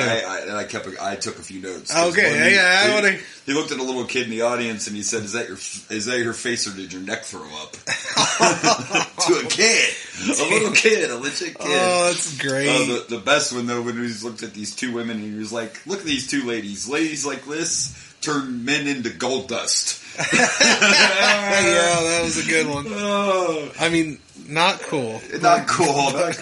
I mean, it was great heel work. We're in Milwaukee for this pay-per-view, so he proceeded to call them all losers and called them a bunch of drunks, just like their baseball team, the Brewers. And then Lawler's in the ring, and the Warriors music hits, and immediately they start setting off the pyro, and Jerry looked like he kind of peed himself a little bit. Like he wasn't expecting. You didn't see that giant Warrior symbol hanging in the ring? I don't know what to tell you. It did last longer than I thought it would, too. It was still kind of a squash match, but Warrior was actually injured before this match, so it was supposed to go longer. But they changed the plans because of the Warrior's injury. How the hell does the Warrior get injured in these matches? I mean, running to the ring. Is that apparently serious? I don't know if that's serious, but even though he was injured, he still managed to kill a finisher. So Good job for Warrior. Yeah, of course. Lawler attacked him immediately. Warrior was up on the apron doing his thing, and Lawler attacked him with the scepter because he kept it, and attacked him in the outside. And like the bell rang, and this match kept going. And like Lawler's just choking the Warrior with tape. He pulled like nuts out of his trunk, and the ref just kept letting everything go. Lawler did hit his pile driver, and the Warrior immediately jumped up. Did his Warrior gimmick thing, clotheslined him a few times. As one does. The match is over. And the Warrior wins. Big surprise, right? Right. Big surprise. But like I was telling you, because you did point out, Vince is pushing the Warrior because he's marketable and everybody knows him. And like I told you, that's true. But what always happens, and guess what? This is Warrior's last pay-per-view. Is it the return run is over. That was quick. 2 days later, he fights Vader at a house show, and then he gets into it with Vince over money, and writes the Warrior character, and he's out of here again. So, of course. It was a short match. It was still entertaining because Jerry Lawler's gold. It was actually my co-host here that said, I feel like Lawler came to the WWE just to get beat all the time when he's in the ring. He really Because he did. loses a lot for a heel. He's like the go-to heel when you want stuff to happen, I guess. So. Right. It was what it was. I wanted to look it up just to say. So it probably was. It was actually, what do we got here? 3 minutes and 50 seconds. So the Warrior almost wrestled for 4 minutes. Almost. What a way to go out. Woohoo. Again. So. Lots of choking. I don't know, because it wasn't horrible, and it was. What do you expect from the Warrior? Lawler, though, dude, Lawler was gold. Like, the roasting the audience alone made this segment very entertaining. Oh, yeah, so, absolutely. I mean, I don't know. I shouldn't go real high, but I'll tell you what. I'm going to go 2.5 scepters to the head. I almost wanted to go 3 just because of the entertainment value of Lawler, but the actual match itself was... Yeah, if you voted on just the match, it's like a 2. Yeah, so I gave it a half for the extra entertainment from Jerry. Yeah. Yeah. I'm going with 2. 2. I mean, it was a half a point better than 2, you dick. Just saying. See, I'm going with just the match. Just the match. And not but yes, the Lawler stuff was gold. It was gold. It was great. There's not. I love a good heel that is just a shithead. Yeah, there's not too many times. That's why I love MJF. Dude, MJF is. MJF's the man. He's trying to be right up there with Sheik. He tweeted out earlier, "Man, I'm fucking great." That's all his tweet said. He's not wrong. He's not wrong. He's really not wrong. But that match wasn't that great, so let's hope whatever's next is a little bit better. Yep. All right, before our next match, we got Doc backstage interviewing Gorilla Monsoon about Jake the Snake's condition, as Jake is in the background getting his ribs wrapped. But it was just funny because they were talking about like Jake wasn't there. They were like, well, I don't know what kind of condition Jake's in. Well, he's right there fucking asking Gorilla. God. But they're just trying to, will Jake be able to fight in the main event or not because his ribs are injured. And then they show us a package of the feud between Mankind and Taker, and that's our next match. Mankind comes out first, and then Taker's music hits, and we see Paul Bearer, but there's no Undertaker anywhere. And while this is going on, you hear Jim Ross say, "This one's going to be a slobber knocker." I believe it was our first slobber knocker. I think that was our first slobber knocker. At least in WWF. I was excited to hear it. Yeah, and... well, we also, I think this is only the second show we've heard Ross has JR on commentary. Yeah, he hasn't been on too many. Because it's been Mr. Perfect until now. Well, Perfect's got ref duty tonight, so... Yeah. Well, that's why Owen's there. Yeah. And Owen is legit injured, which is why Owen's not, wrestling in the match, so... But Bear gets in the ring, the lights come back on, Taker's on the fucking top rope, getting ready to jump off, and they just went at it right away. And let me tell you, kids, hell of a match. Hell of a match. If you were a younger fan and you don't know a lot about Foley, go back and watch. Because he may not look like your typical star at all, which is why he's crazy. Which I mean, why he does the psycho stuff. I've seen Foley's stand-up, and he's talked about how Vince did not. Oh yeah, that's what it was. It was Jim Ross and Brother Love Pritchard that really wanted him, and they finally talked him into it. And Vince is like, he's got to cover his face. If we're gonna have him, he's got to cover his face. He's ugly. Then he turns around. I mean, he's not a pretty guy. He's not a pretty guy. That's fair, but and he doesn't look like your typical wrestler. That's but why the he Mankind was character fantastic. Works so well. Oh, dude, there were so many. Mankind. I mean, I tried to make some notes, but there were so many spots in this match. There was one where Mankind had a chair and he went to hit Taker with it, and Taker just put his fucking boot up. Yeah, and booted him right in the face. Yeah, and then he backdropped him onto the floor, not where the mat is either. He backdropped him right onto the cement and also on the chair. Yeah, kind of partially on the chair. Yeah, partial on the chair. A little on the legs of the chair. And it was rough, right? Like, it was hard hitting from the beginning and the whole match. And they mentioned it on commentary, but this is probably one of the first times you've seen Taker in a brawl like this. You know what I mean? Because, yeah, he fought Kama once and it sucked. But it was not a pretty, technical wrestling match. One of my favorite spots is Taker was outside and he was leaning up against the stairs and in a setting position. Mankind got a running start and came around and fucking put a knee right in Taker's head, right against that stair. Dude, that was... What do they call that now in AEW? It was one of those things Omega does. I don't even know what he calls it. But dude, the trigger, the V trigger. Yeah, it was like an early V trigger into the stairs. It was great. The stairs, yeah. Yeah. And then not long after that, Mankind went to drop an elbow on Taker outside, and Taker just held a chair up, and he fucking elbowed right into the chair. Like, man, it was such a good match. Foley was good. It didn't matter. He wasn't pretty. He was good. No, he was awesome. And of course, he did the typical Mankind, pull his hair out, and my co-host says, I wonder if he wore a wig. I'm like, nope, Foley said more than once that was his hair. He just legit pulled his hair out to stay in character. I mean, hey, that's dedication, nobody has ever questioned Foley on dedication. I mean, sanity, yes. But sanity, dedication, I don't think there is a question about how little sanity he has, but no. Dedication, I mean, I've watched that man fall on thumbtacks, practically die during a Hell in a Cell match. Twice. In the same match. In the same match, yeah. So, I mean... And then even in he's about as dedicated can be. You realize that the part of the reason WCW let him go is because they said he was too violent, and they didn't want him doing that stuff. So the stuff he got famous for is the reason he got fired from WCW. Jeez. Yeah.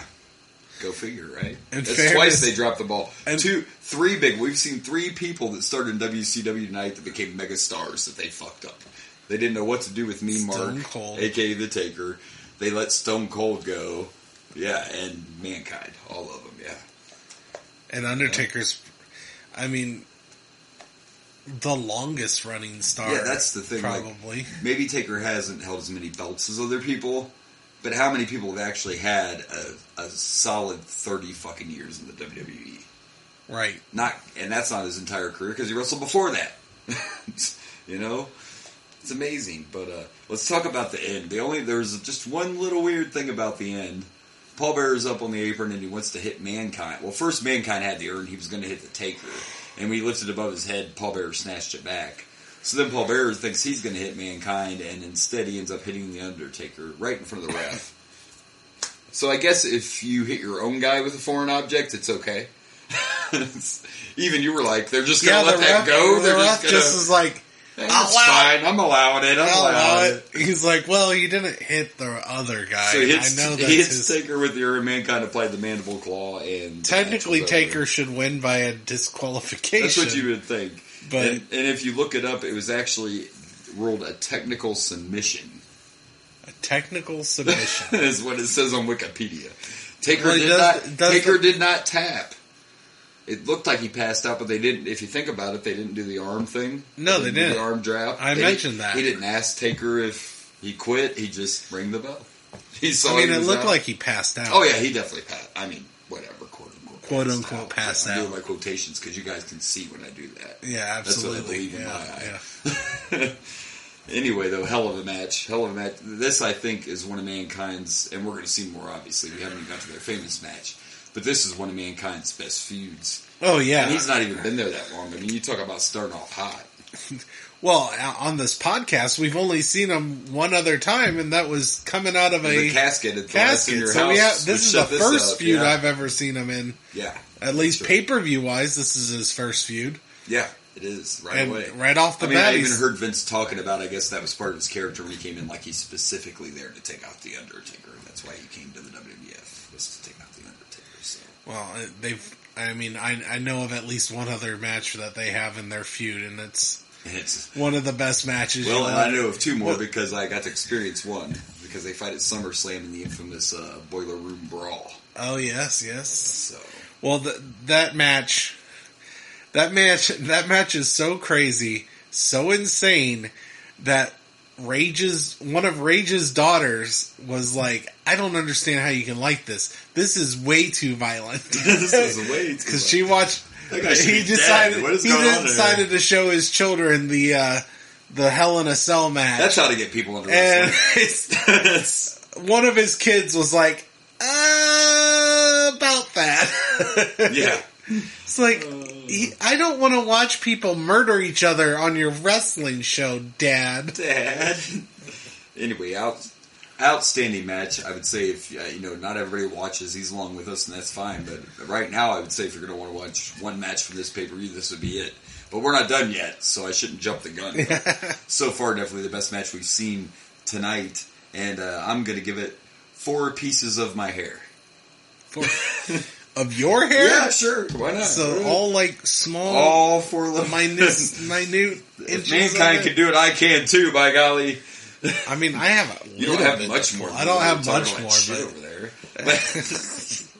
I shave it when it gets too long. There you go. But I leave it go for a while. I'm not vigilant about it, as you seem to be. Well, you don't have the same hairline I have, so that's... I mean, my hairline's not great. No, you're not. But, no, I like this match a lot. I'm going to give this 4.5 inadvertent hits with the urn. Yeah. It's just, 4.5. I mean... I bet there's going to be better, but I mean, as a way to kick off this feud, at least pay-per-view wise, this was great. This was fantastic. Definitely. Best one match we've seen so far tonight, but we still have a couple of left. But yeah, Mankind and I'm looking forward to seeing some more. We know we got at least 2 more big matches with these guys. That we know of. But there could be more in between. So, yeah, looking forward to it. I know my brother said he wants to be there for one of those. Yes, he did. And actually something pretty famous happens at SummerSlam in that Boiler Room Brawl too. So, oh, cool! So I know I always say I can't wait to get to that, but let me tell you, being there, that was probably the least favorite match to watch live because we had to watch it on a monitor. I mean, they were in the Boiler Room. You got to watch it on the big screen. Whatever. Don't complain. Yeah, you can complain. All right, well, hell of a match, and I don't know who has to follow, but I hope they can. Let's see what's next. We'll see. All right, before the next match, we get Doc backstage interviewing Mr. Perfect about being the ref for the main event. Of course, Sean has to come in and tell him, basically, you better call it down the middle. Basically what Mr. Perfect says, hey, I'm the perfect ref. I'll do the perfect job. Makes sense, right? Yeah. And our next match is the Intercontinental title match, and it's Goldust defending against Ahmed Johnson. They showed a replay from Raw where Ahmed was being taken out on a stretcher and Goldust had to give him mouth-to-mouth. legit lip lock, mouth-to-mouth. Yeah, good stuff, huh? So, we were both talking about how we've never seen, of course we haven't seen all of Goldust stuff, but I remember quite a bit about Goldust. He was a little more friendly than normal in this one, huh? A little bit. Little rubbing going on. There's a lot of rubbing going on. So a bit of uncomfortable, just some light rape. just a little. Let me tell you, there was a pin attempt, and I, for a minute, thought we were on the wrong peacock again. Yeah, yeah. He just starts to straddle him to get the pin. Mom, I downloaded the wrong match. Whoopsie. Like it was uncomfortable at times. Very slowly. I knew he always had this gimmick, and I knew there was some slapping involved, but. Yeah, there was a lot. Teasing and there was a lot. There was a lot of rubbing. It was a little odd. Some kissing, and Ahmed did this move where he dove over the top rope out to try to hit Goldust. He totally missed. Goldust did the best he could. It looked at first like he landed on his head, but he landed on his back. Yeah, and we got to see that because Vince thought it was a good idea to show a replay of the move that Ahmed just fucked up. I know I always like to show replays of the shitty stuff, too. No, I do. It's fun. And then there was another spot where Goldust was in the corner and Ahmed was going into, whatever, do a splash, whatever. Goldust moved. Ahmed couldn't even fuck up right. He didn't even do that right. He totally missed the corner and flew off like to the side. He was trying to go a little overboard like Shawn Michaels, but didn't succeed.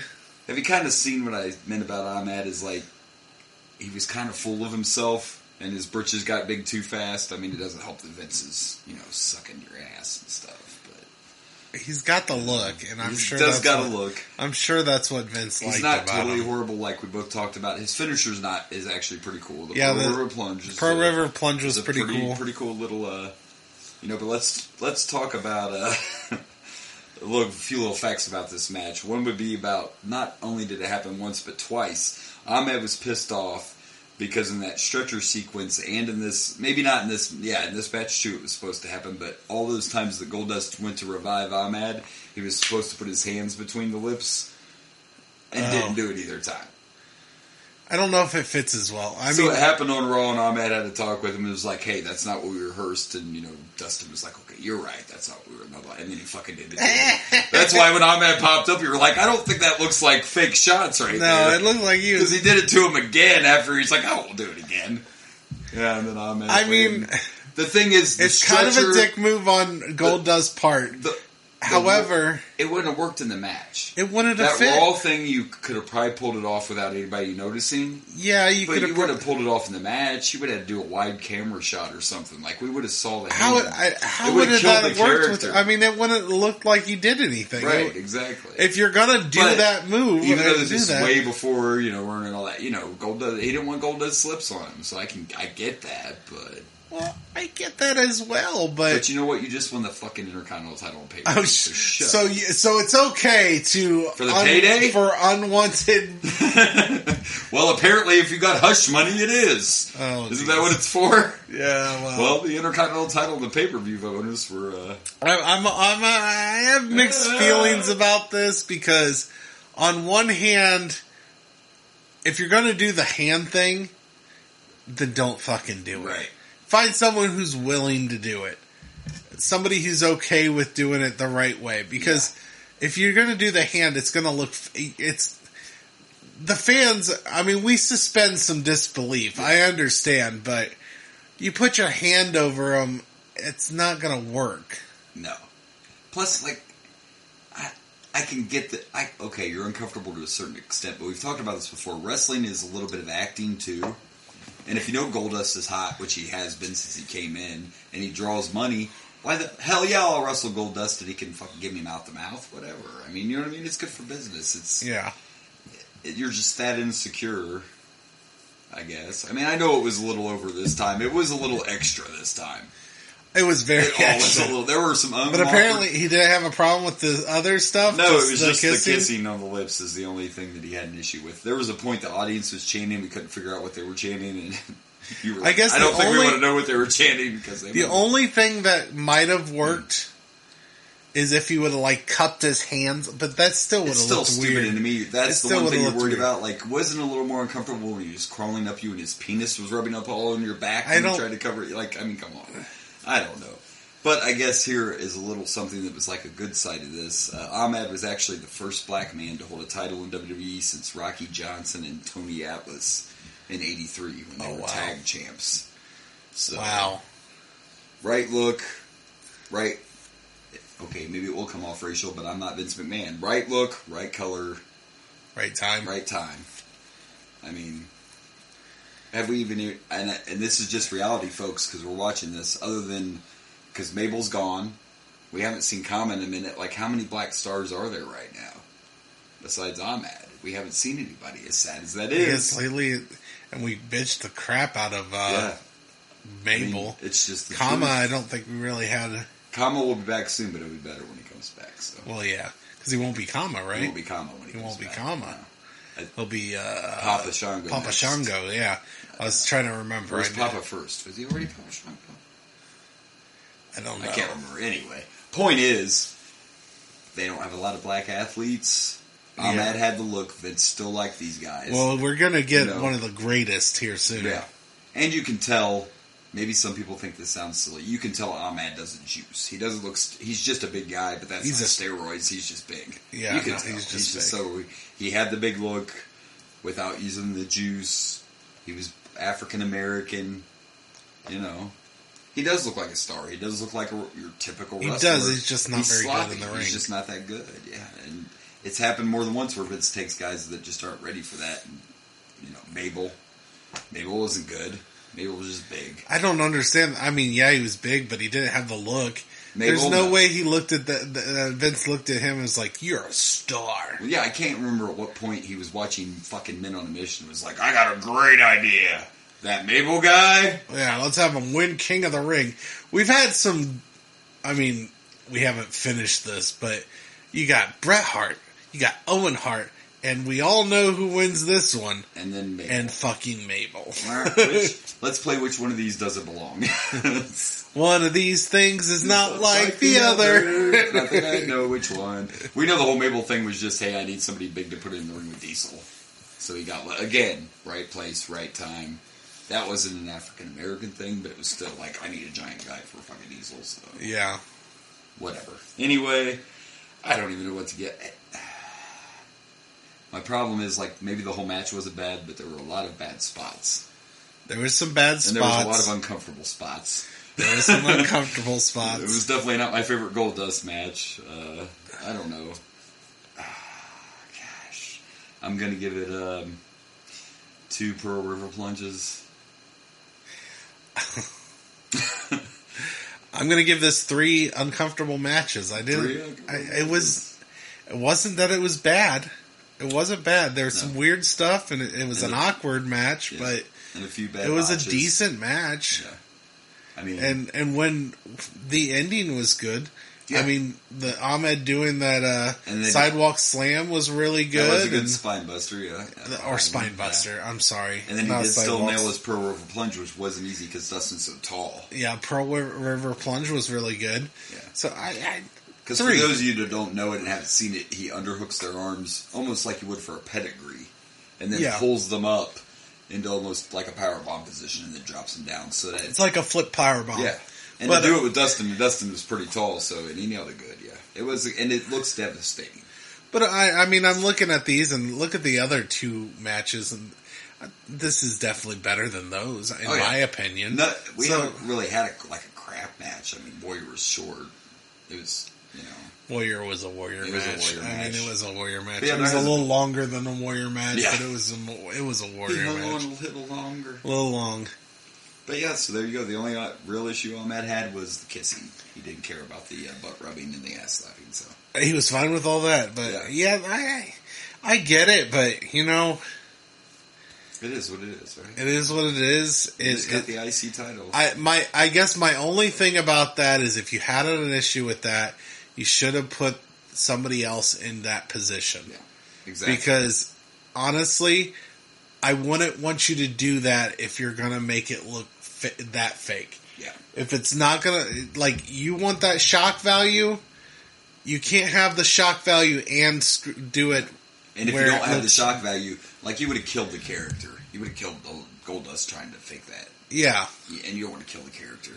No. It would have been, to me, it would have been as simple as, oh, you don't want to do it? Well, I'll find someone else to do it. I'm sure there's plenty of people there's plenty of guys back there that would love to have the fucking... I mean, I'm an actor. I would do it.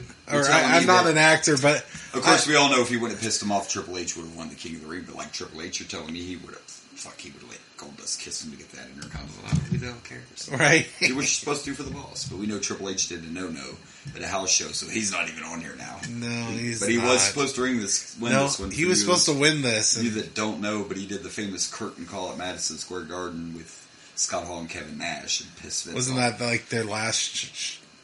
And Vince was just pissed, I guess, because of breaking kayfabe. You see Shawn's not in trouble. Shawn was there, too. No, but Shawn... But Triple H also was not involved in the match. Shawn was in that match in the main event already, so they were all already out there, and then Triple H came and joined. Is that our excuse? I guess. And not the fact that Shawn's essentially the face of Shawn's the man right now. Yeah. He can do whatever the fuck he wants. He even admits that. Pretty much. Back then I could do whatever. Yeah. Well, I do know this. I know we only have 2 matches left, and that means Stone Cold's got to be next. Oh, you think the title match will be the main event? Yes. So we shall see. All right.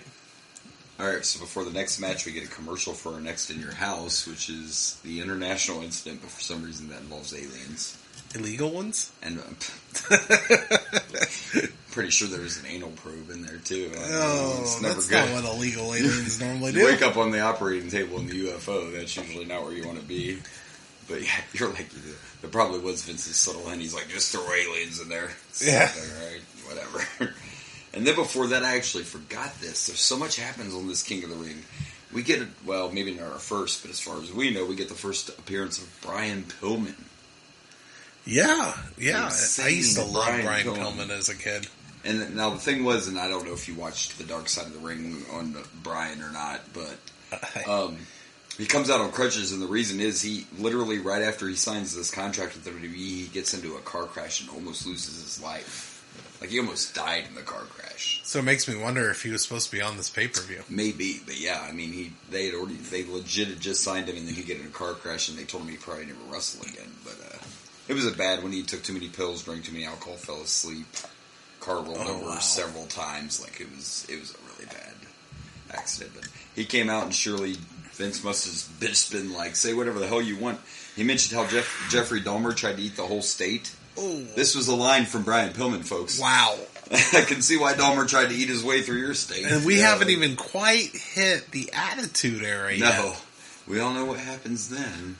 Something you could never do today. It involves a gun and some home invasion, but we'll get to that later. We'll get to that later on, a little home invasion with a gun. It's fine. And then our next match, we all know what our next match is. Stone Cold Steve Austin. Kind of a match? Yeah. Versus Jake the Snake. Yeah, it's kind of a match. You could tell Austin just got back. They actually mentioned it on the pay-per-view that he had to go to the hospital. You could see his lips swollen and stuff. And basically, this is him beating the piss out of Jake, like just whooping. Oh yeah, he starts tearing off his tape, his brace and everything that he was wearing on his stomach, stomping that mud hole in that ass. Yeah. Oh my gosh! Gorilla Millen soon comes out to see if Jake's okay to wrestle, and Jake took that opportunity to start trying to get some offense, but it didn't matter. It didn't matter. It didn't. You got a stunner, pre-kick stunners. Pre-kick stunner. And discovered that in the beginning, Stone Cold did not kick. He just grabbed their neck and dropped them down. There was no kick. Yeah. It's still early. But this match isn't about it.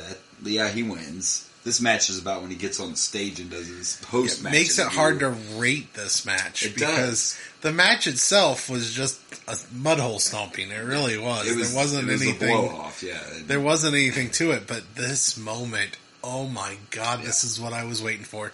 And we found out that he brings out both of them. Two iconic lines in this one promo. And all by just this little, let me throw this in. Let me throw my little fact in. He got all this just simply from, right before the match, he just got back. Like, Austin barely made it back in time for this match. He knew Michael Hayes was going to be the one interviewing him, so he stopped to talk to Michael to try to figure out what he was going to say when he won.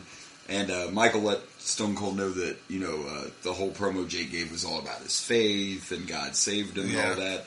And Austin said the first thing that he thought of when Michael told him that was all the signs at football games that you see that say John 3:16.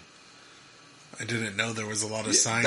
Not now, but back in the day, yeah. They were at a lot of sporting events. It was popular to see John 3:16 signs.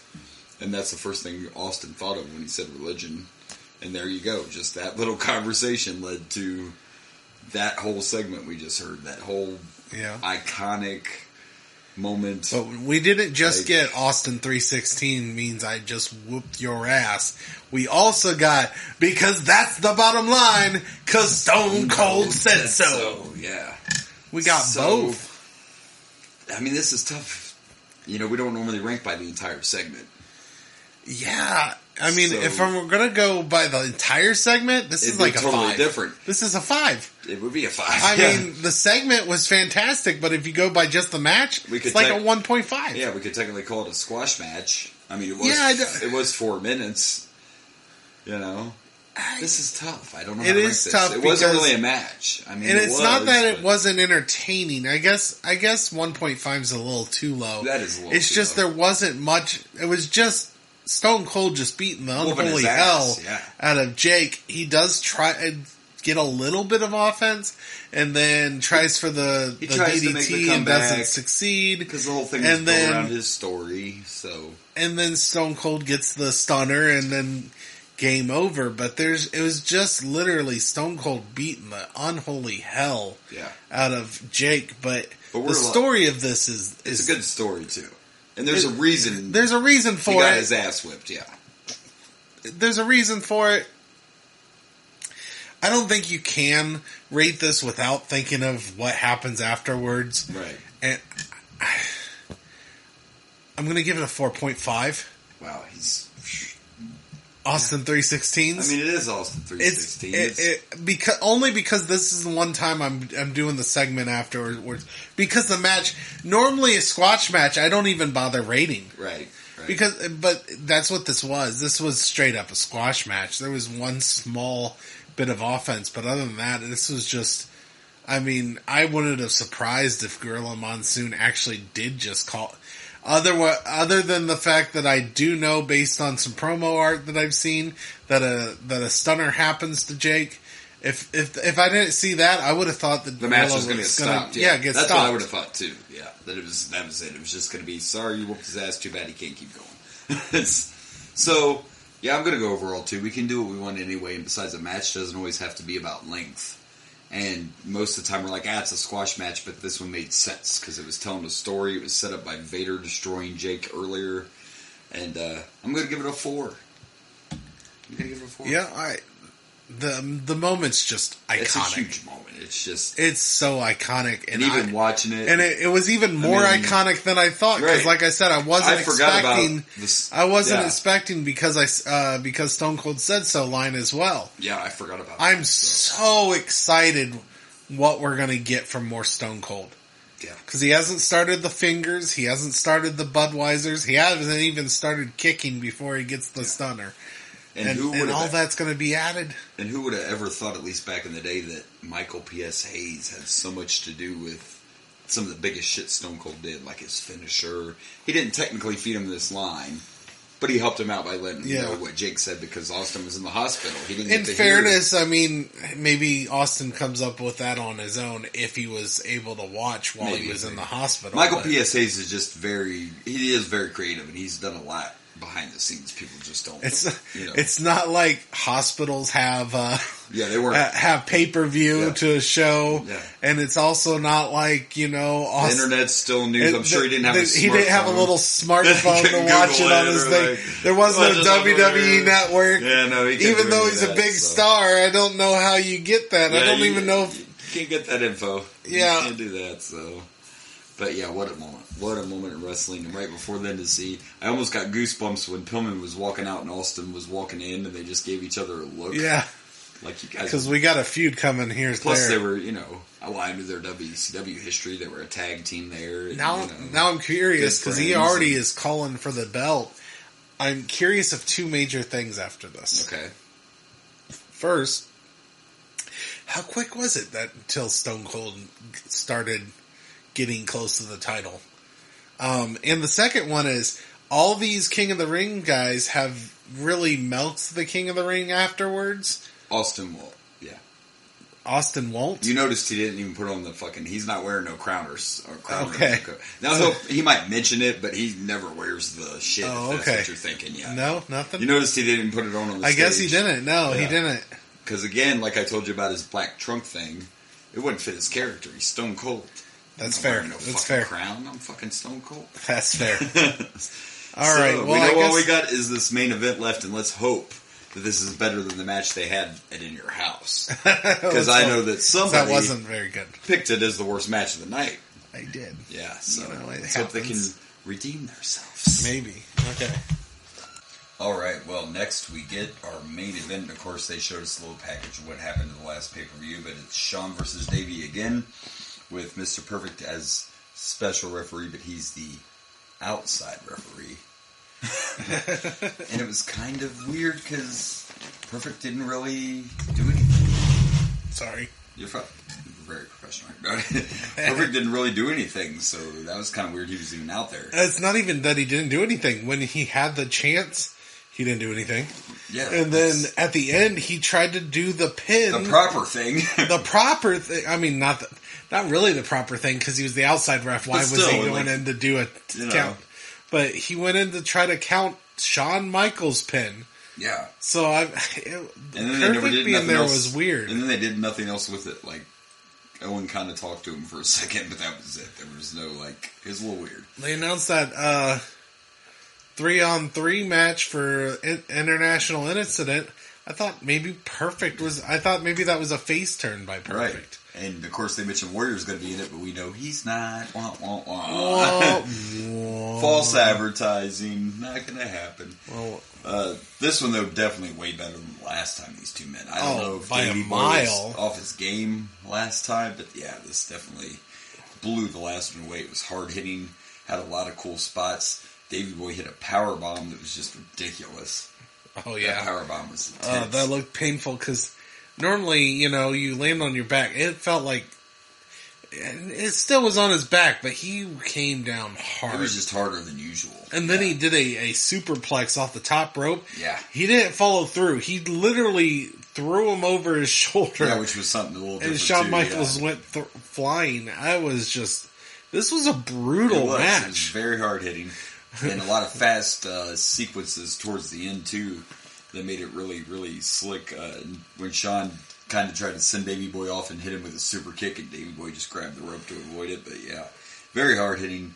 There were a few sleeper holds, but I didn't mind them because they didn't last. There was some slight slowdowns, yeah, but it wasn't like the a couple whole of them were match. armbar spots, but that makes sense because the Bulldog does the power slam. So if you take his arm away, story-wise, that's Shawn trying to take away his weapon. That actually made a lot of sense. Crowd was into it, and here again, Davey Boy did show that he can perform. I've mentioned it before, but I forgot how much they use Davey Boy. He's been in several main events. A lot, This is his third title match, I think, because he got one against Brett, didn't he? Or did he? Or was that just a match at In Your House? That was a title match? Yeah. The one he bled, In Your House 5, that was the title match, right? Yeah. So this is his third. That was before Shawn got the title. Before Shawn got it, yeah. But he's had 2 against Shawn, 1 against Brett, so he's had several title matches, just can't win the big one. No, he's just there to put on a good show. He actually does most of the time. Yeah, this was another good one. No complaints, that's for sure. I'm going to give it a 4 sweet chin musics. Shawn always gets sweet chin music. He recovered. He made up. You were the worst match last time. Yeah, so I liked it. Shawn. I liked it a lot. I'm giving it 4.5 throwaway suplexes. Throwaway suplexes. Yeah, it was good. It was fun. It was entertaining. Overall, this was pretty good pay-per-view. We didn't really have any stinkers, but there's quite a few high rankings and a couple of low ones, and the match pick should be interesting. Yeah. Kind of I don't know. I don't know, but yeah, this was a lot better. Like I said, a little confusing at the end. What was the point of Perfect? What was the story they were trying to tell with Perfect? I think that it might have been better if they would have kept him as the referee and then had him actually do it down the middle. Right. It would have been more of a shock, because if he was the ref, you would expect some shenanigans and some bullshittery. But if they would have done that and then had him actually do the right thing and maybe had Owen Hart take him out, but Owen Hart takes him out and it doesn't matter because there's 2 refs doing the pin. Let me mention this quick fact. You kind of talked about this before too with the storyline, but obviously we know the supposed storyline is Shawn tried to hit on Diane. Right, yeah, okay. Gotcha. The original storyline was supposed to be Diana was going to flirt with Shawn and get rejected on camera. Then go tell, Davey, Shawn tried to hit on me. So that was the original storyline. Davey Boy felt that it made him look like a weak husband and made her look like a slut. To the point that Stu Hart even called Jim Cornette and was like, why the hell are they doing this storyline? I'm not okay with this. To the point that Davey Boy even called WCW to see if they were interested in him. That's how upset he was about this. Huh. Needless to say, they changed the storyline, they re-signed Davey Boy, and everything was fine. But yeah, originally, like, on camera, they were supposed to show Diana flirting with Sean, and him like, not feeling it. But instead, we're supposed to just believe that Sean threw himself at her. That's a much more believable storyline. Right. Sean doesn't throw himself at anyone, he just decides who gets to throw themselves at him. That's how this works. Sean and women is a lot like the Chuck Norris jokes. Yeah. Have you ever seen those? Sean don't pursue you. You pursue him. Have you ever seen those lights you put out on your porch to kill bugs? Yeah, Sean's the light. Yeah. And the women just... I think they're called bug catchers. Yes. Sean is a woman catcher. He doesn't have to... Maybe not now, but he's happily married and all that, so it doesn't matter. So, yeah, overall good main event. Pretty good pay-per-view. And, yeah. Ready to pick some matches? Yeah. Let's do it. Favorite match of the night? All right, well, I had two I kept going back and forth with, actually. Two matches, but I usually don't have a trouble picking the best match of the night, but I'm torn between the main event and Taker and Mankind. I think they were both equally hard-hitting. Well, while you're thinking, I go already right ahead. know. Okay. Mankind and Undertaker for me. I mean, don't get me wrong. That main event was good, and I understand your I was a little torn, but to be honest, but my first pick was Mankind and Taker, and I'm going to actually agree with you. Wow. It was really good. It was really good, but so was the main event, and luckily this time the main event was not a disappointment. Right. But I don't know. I think, and you know what? We've been seeing Sean a lot, so maybe it's just nostalgia getting to see Mankind in action for the first time. Maybe that's unfair for Sean. Such and a good British match, and it wasn't even like there were still 3 or 4 matches after it, so it was almost a middle of the card match and took it to a whole nother level. Oh yeah, so good. And then and it's just crazy to me how. If you would have asked me before we did this podcast, like British Bulldog would not even be on my radar of like some of the best. Right. But, and I'm still not a huge fan, but you got to give him credit. Yeah. You got to give him credit because, I mean, I could say, well, I mean, he's facing Brett, he's facing Sean. But when you're facing that many different wrestlers and they're all good, I mean, not all, last week was kind of weak, but still you need, there's nothing wrong with, you have to have an opponent. Is it really that bad to be the guy that loses to the champ all the time? You know what I mean? So not only is he putting on good matches, but he's doing what he's being asked to do and not complaining. Yeah. I don't care if I don't win the title. I'm going to be on fucking main events. Hell yeah, I'll do it. Over and over. Because you have to have someone and to you're take putting those on spots. great matches. Yeah. I mean, he's put on some of the best matches with Bret Hart, and this was really good with Sean, and I know we get more of them tomorrow, or not tomorrow. Next pay-per-view. Yeah. Next one, yes. International Incident. International Incident, where aliens probe us. I don't like how you use the word us. Why is there an us? We had nothing to do with this international incident. Nothing. Did you notice something? And it kind of makes sense, especially with the the Stone Cold interview. This is the only pay-per-view that I'm seeing here that's TV 14. Oh yeah, they raised the and Pillman. Oh, and Pillman. Oh God, and Pillman. Yeah, I know what Dahmer brought up Dahmer jokes, and he said rape and pillage. He did. Too. He said I'm going to rape and pillage the roster. Holy shit! Yeah, Vince is like, just say I guess Austin 316 is not nearly as bad. But it still shows you how big that moment was, because Pillman showing up's a big moment too, and I totally forgot that it happened on the same pay-per-view. So that shows you how big that Austin moment was. Austin moment was great. All right, so now we got to pick the worst match of the night. So. This one might be a challenge. Maybe. I think.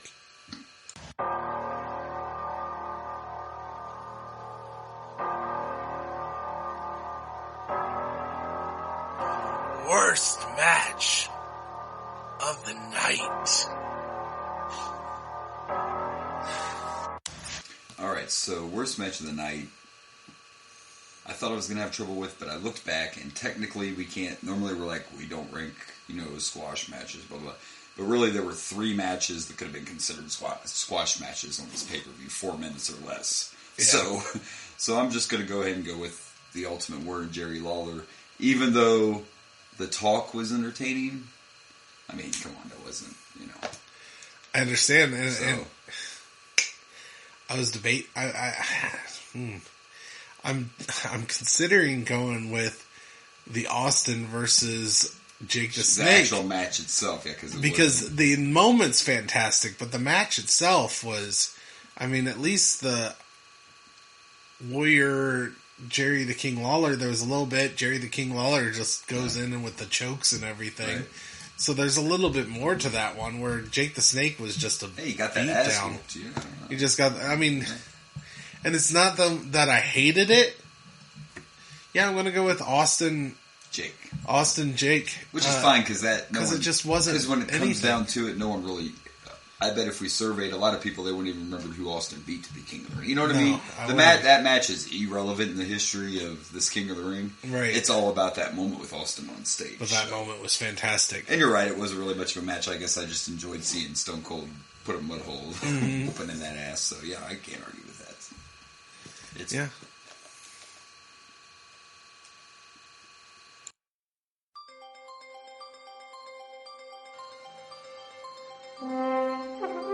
King of the Ring rankings.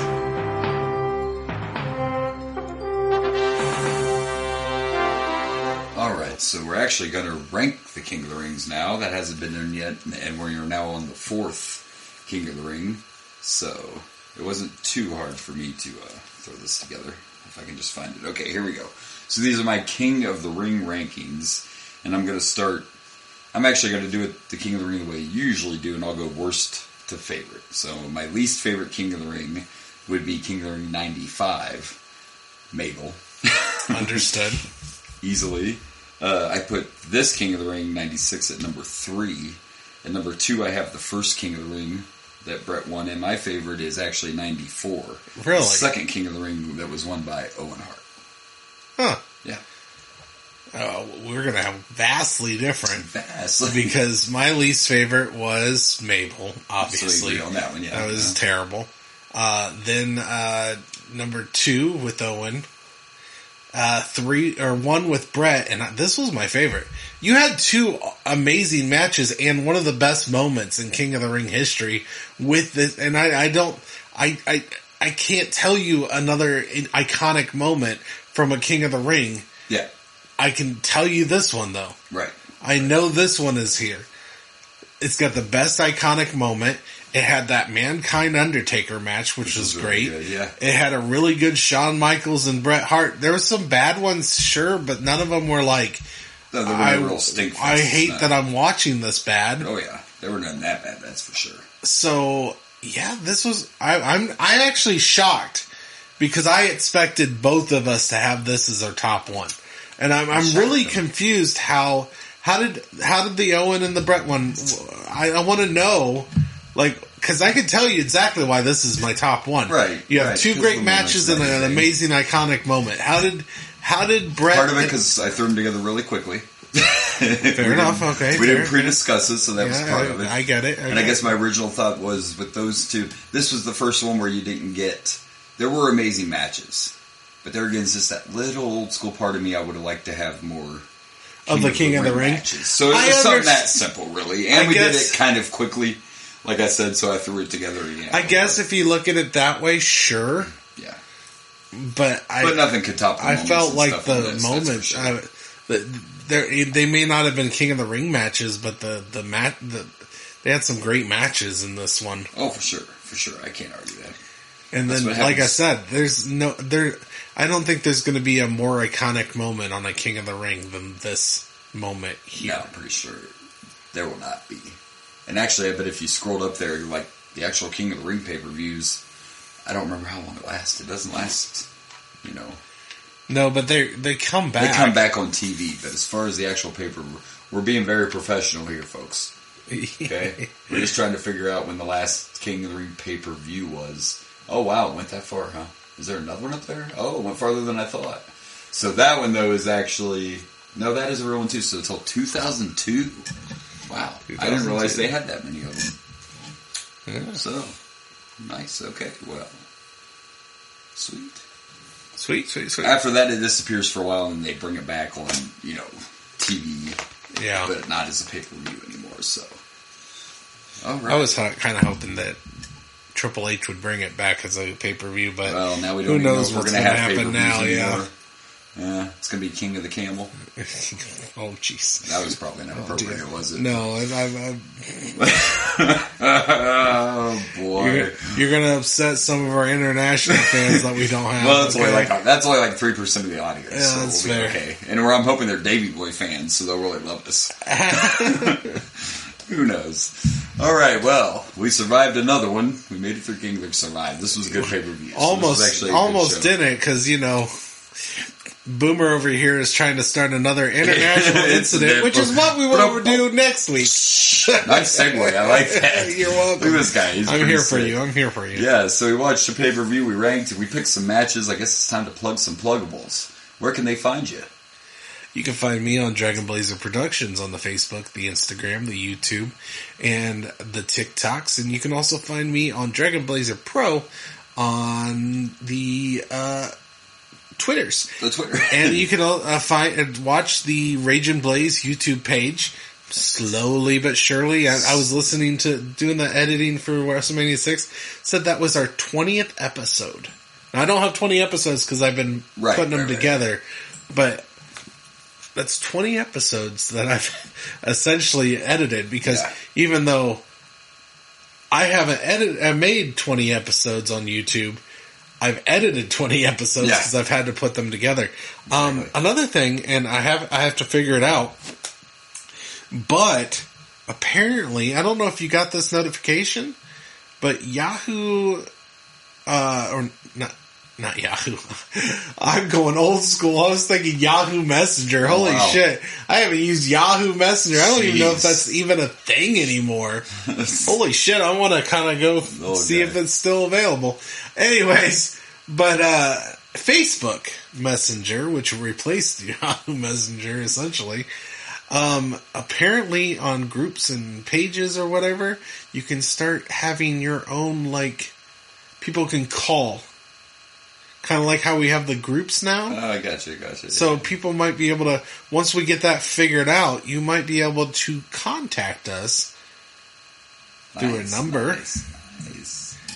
And real quickly, before I plug my pluggables, I mentioned this off air, but it's popping up again. So this would be interesting, but I don't see this ever happening. But so Saheed and Tony Khan are indeed trying to put a group together to buy the WWE. And we were just talking off air, what would happen if that even happened? Oh, God, would he kill WWE? Would WWE go the way of WCW? And I also mentioned this off air with us talking, just to throw this out here real quick. Triple H and Stephanie are opposed to the company name. I'm not surprised. So I just thought I'd throw that out there too. But anyway, besides everything he mentioned, you can follow us on Facebook on the Boomer and Blaze Facebook page. You can follow us on Instagram and Twitter at Boomer_Blaze, and on the TikToks at the Boomer and Blaze Show. You can email us, boomerandblazeshow@gmail.com. You can page us, you can fax us, you can send us a pigeon. So how is that email going? We get any emails? No.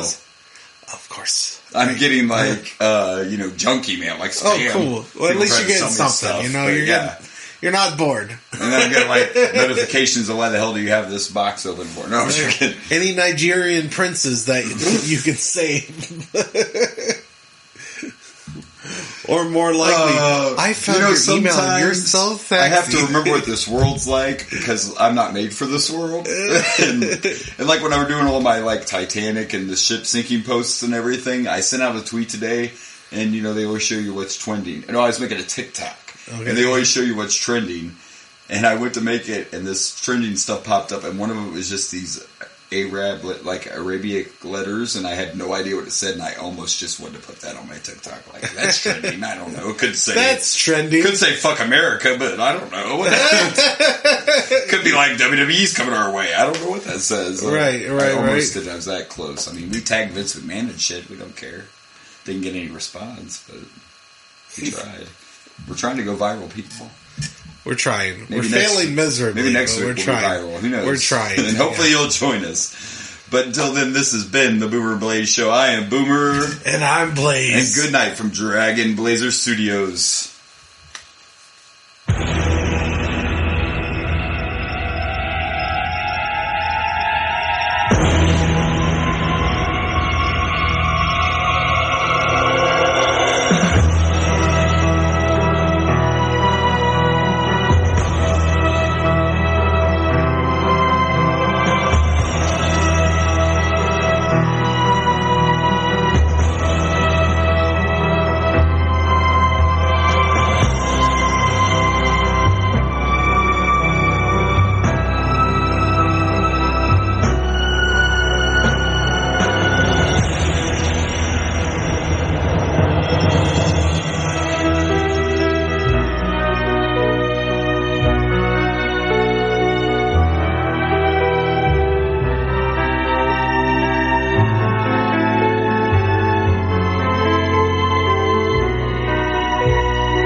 Hey everyone, this is Blaze from the Raging Blaze and the Boomer and Blaze show. Thank you for watching. Please like and subscribe for more wrestling content.